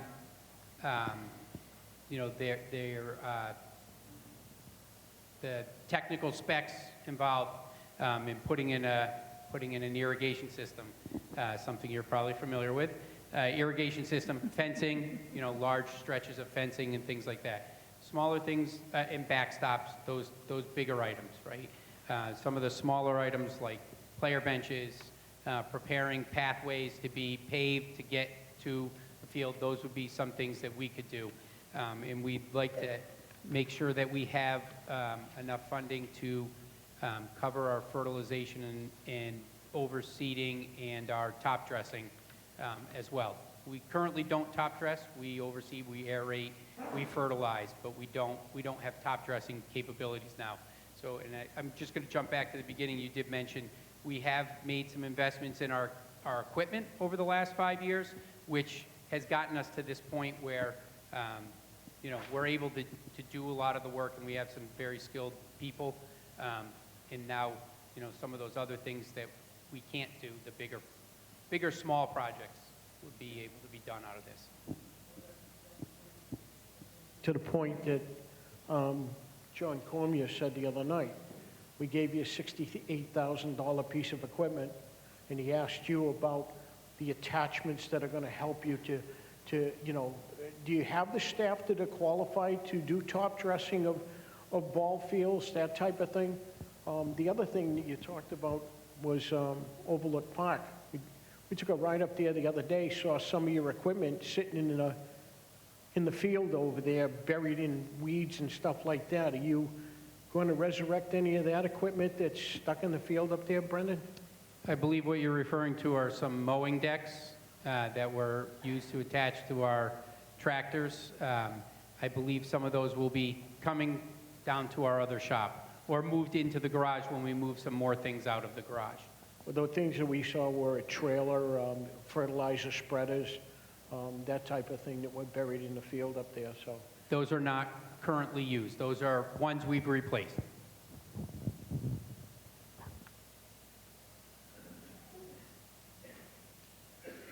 Anything additional from anyone? Seeing none, let's put this to a vote. All those in favor? Thank you. Opposed? The motion carries. Let's move on to Article 29, Shawshene Stabilization Fund. It is as printed in the warrant. It's been moved and seconded by the Ways and Means Committee to see if the town of Burlington will vote to approve the Shawshene Valley Regional Vocational Technical School District Community's vote on December 19, 2023, to establish a stabilization fund.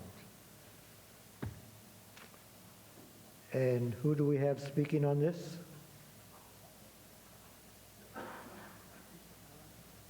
Ms. Kim?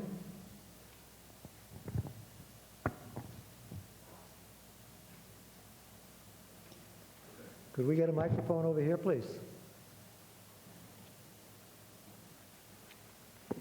Hello. Thank you, Mr. Moderator. Christine Kim, Precinct 4. I was on the Shawshene School Committee at the time that we put forward the request for stabilization fund. I have a thing that I prepared. The Shawshene superintendent wanted to be here, but our meetings have gone a little long for them. The meetings have gone a little long for them. So currently, we haven't had a stabilization fund. We have something called earnings and deficiencies, similar to free cash. It's about 1.7 to 2 million. generally in any given year. When we have to make large appropriation, we have to come back to all 5 towns. This will help to have money set aside, so if something big happens, we'll have the money to be able to use. Any money that were to come out of a stabilization fund would require 2/3 vote by the Shawshene School Committee, and any appropriation that goes, any monies that go into the stabilization fund will be authorized through town meeting. And I'll let Mr. Eiler and everyone speak. If you have a question, though, I'm available for that. Mr. Eiler, please. Thank you, Mr. Moderator. Ms. Kim explained a lot of this. Just to add a little bit to that, much like the town stabilization fund, this is basically a cushion for large surprise expenses. Just by analogy, when the town makes a budget and spending is below the authorized amount, that leftover shows up in free cash for us, which can carry over to the next year in any amount to reduce the amount that would otherwise need to be raised via taxes. So for the town, that was $32.5 million, which was a little over 18% of our budget that carried over from FY23 to FY24, for example. Now, Shawshene acts a lot like a miniature town in that they have a budget that supports their operating expenses, their capital projects, debt service. That's all wrapped into the single assessment number that Burlington is given. And any unspent funds they have shows up in what's called excess and deficiencies, which is analogous to our free cash. The big difference is they're only allowed by law to carry over 5% of their budget amount to the next year. So any excess and deficiencies or free cash that's above that amount, they have to return to the town. So they have to really dial in their budget much more accurately to avoid a problem. So what this fund would do is it would allow them to take all of the excess and deficiencies or free cash and have that go into the stabilization fund so that they would have a little more of a cushion for surprise expenses and so on. You should be aware that there's another mechanism to fund this, which is they could put in their budget to transfer money into the stabilization fund, and that would show up also in the assessment to our communities. But their current plan is not to do that. It would just be to use the excess and deficiencies. So so Ways and Means thought this was a good idea and supported 12-0. Thank you. Did anyone else take a position on this? I guess we'll open it up to the floor for discussion. Questions on this? Mr. Everett.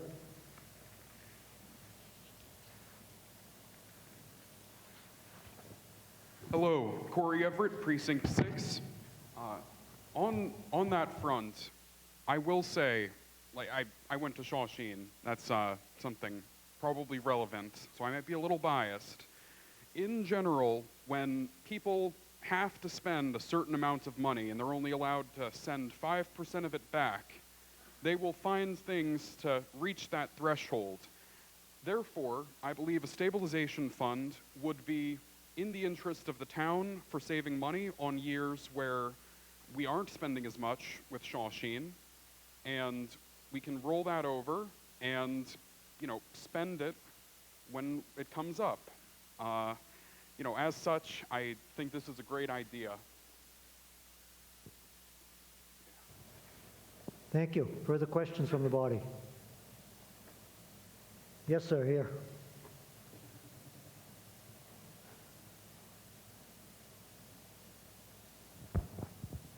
Thank you, Mr. Moderator. Kevin Spielberger, Precinct 4. Perhaps I don't really know how this works, but how much do other towns put in, the other 4 towns? Does anybody know? Mr. Eiler? Oh. Thank you, Mr. Moderator. There's 5 towns in total.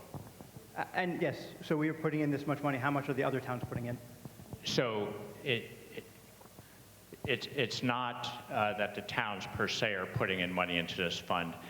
So there's an assessment made to each of the 5 towns that send students to Shawsheen. And that assessment is largely based on the number of slots that are allocated to Burlington. So, so we're putting in a pro rata share, I would say, in terms of our assessment. So we're not putting money directly into the stabilization fund.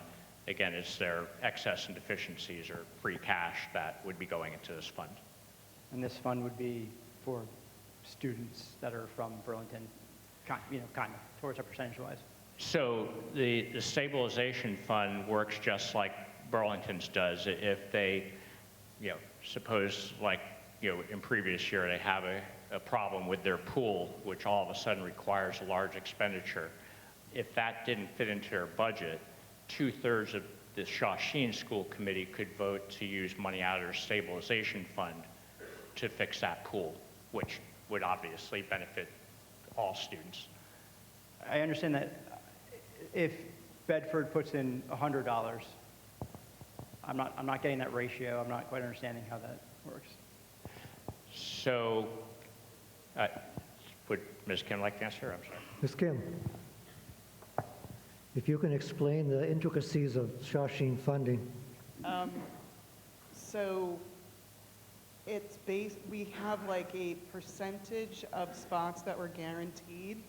So we pay a specific amount for capital, which is like at a minimum, and then we pay per student. So we can always go out over our allotment. I believe our allotment is about 17%. It's also based on other factors, though. Our town is considered more affluent per se than maybe some of the other towns that are in the pool of towns that are contributing to the budget.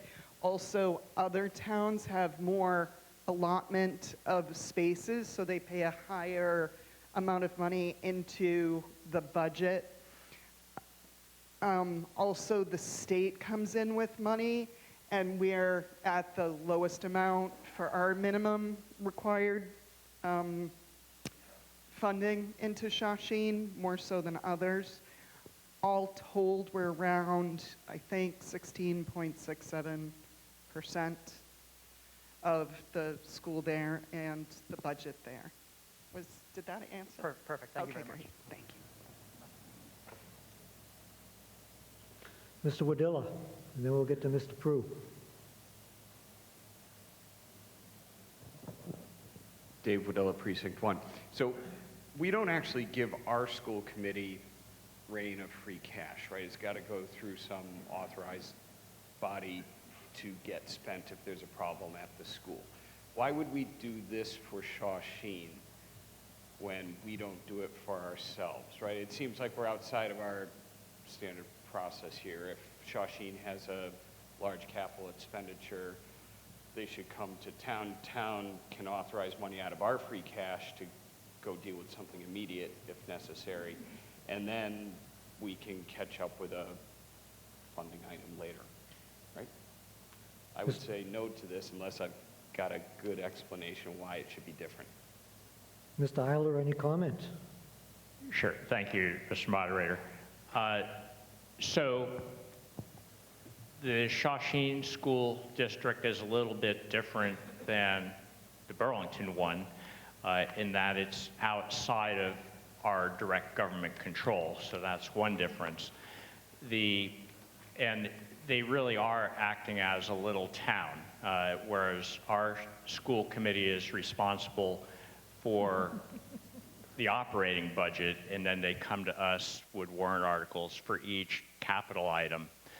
With the Shawsheen system, all their capital projects are wrapped into the assessment that we get. So it's really just one big budget that we see that's both capital plus operating.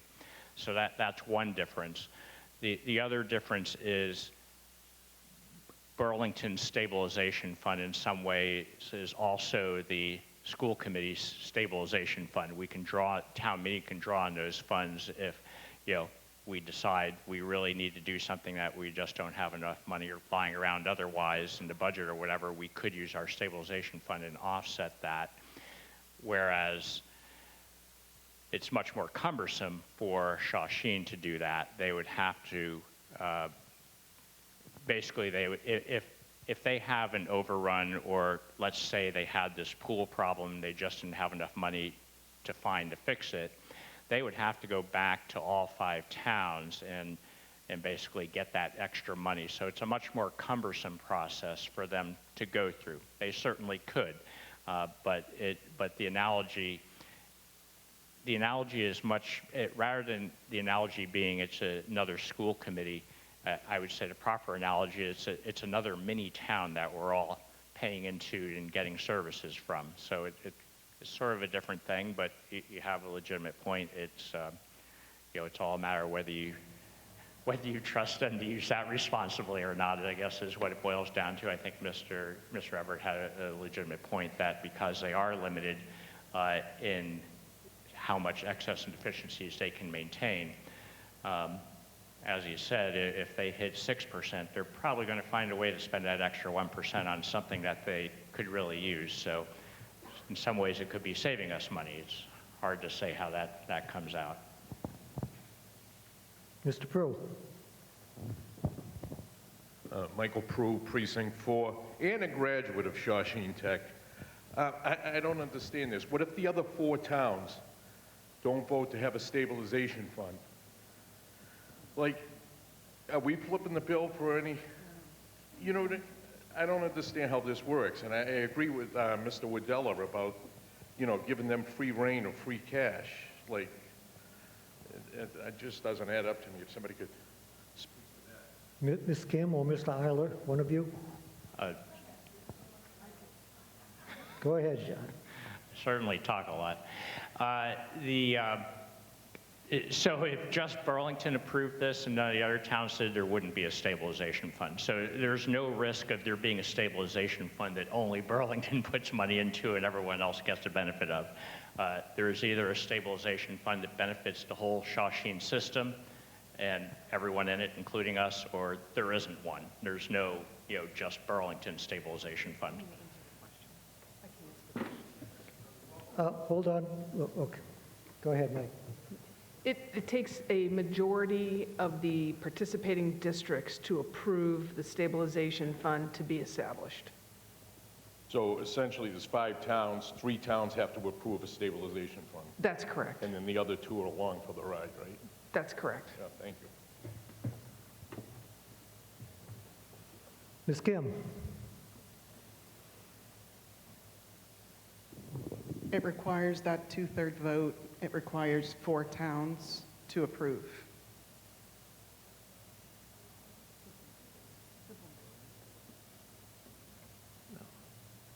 Anything further? All right, let's put this to, where? Ways and Means. Mr. Moran. Hi, Bill. How How are you doing? Thank you, Mr. Moderator. Just a note, when they go to expend money, the Shawsheen School Committee is made out of 2 members from each of the sending towns, and it requires a 2/3 vote, which means that the 4 towns have to approve. Thanks. This is a 2/3 vote. No, it's a simple majority. All right. Okay. Anything further? Yes, Cynthia. Down here, please.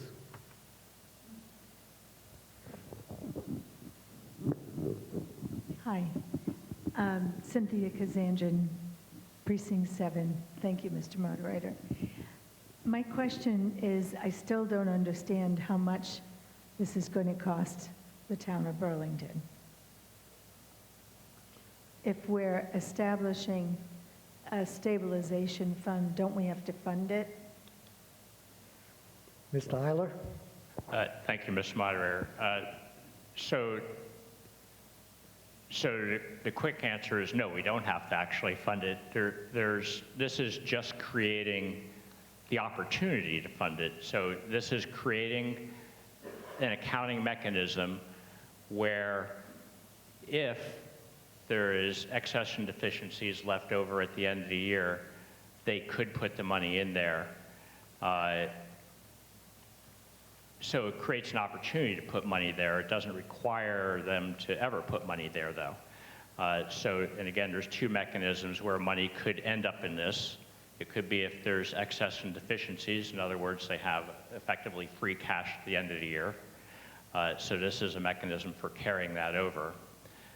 The alternative, an additional mechanism is they could decide to put in all the towns apportioned cost, the amount that they're required to pay in. They could put an amount in there and say, we're going to put $1 million into the stabilization fund, and that could be part of what we're required to pay in. There's no plan to do that, but that is a possible mechanism.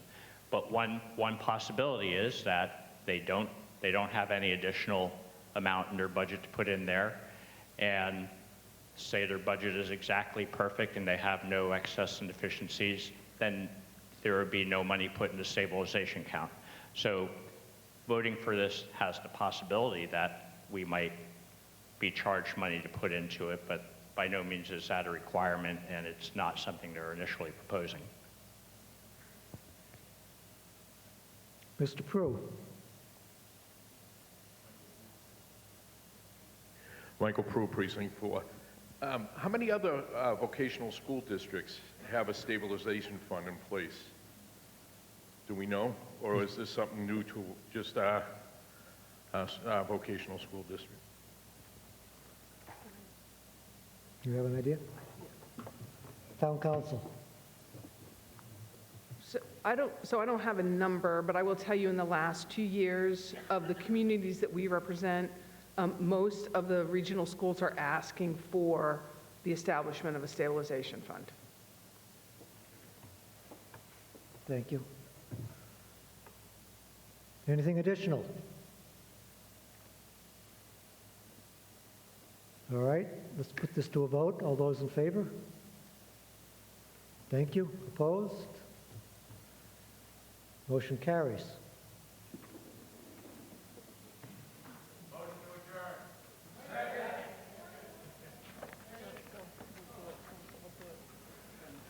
All those in favor?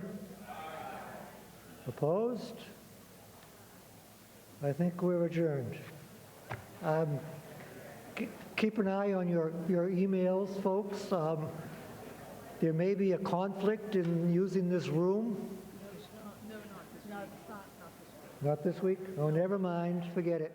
We'll see you on Wednesday, 7 o'clock sharp.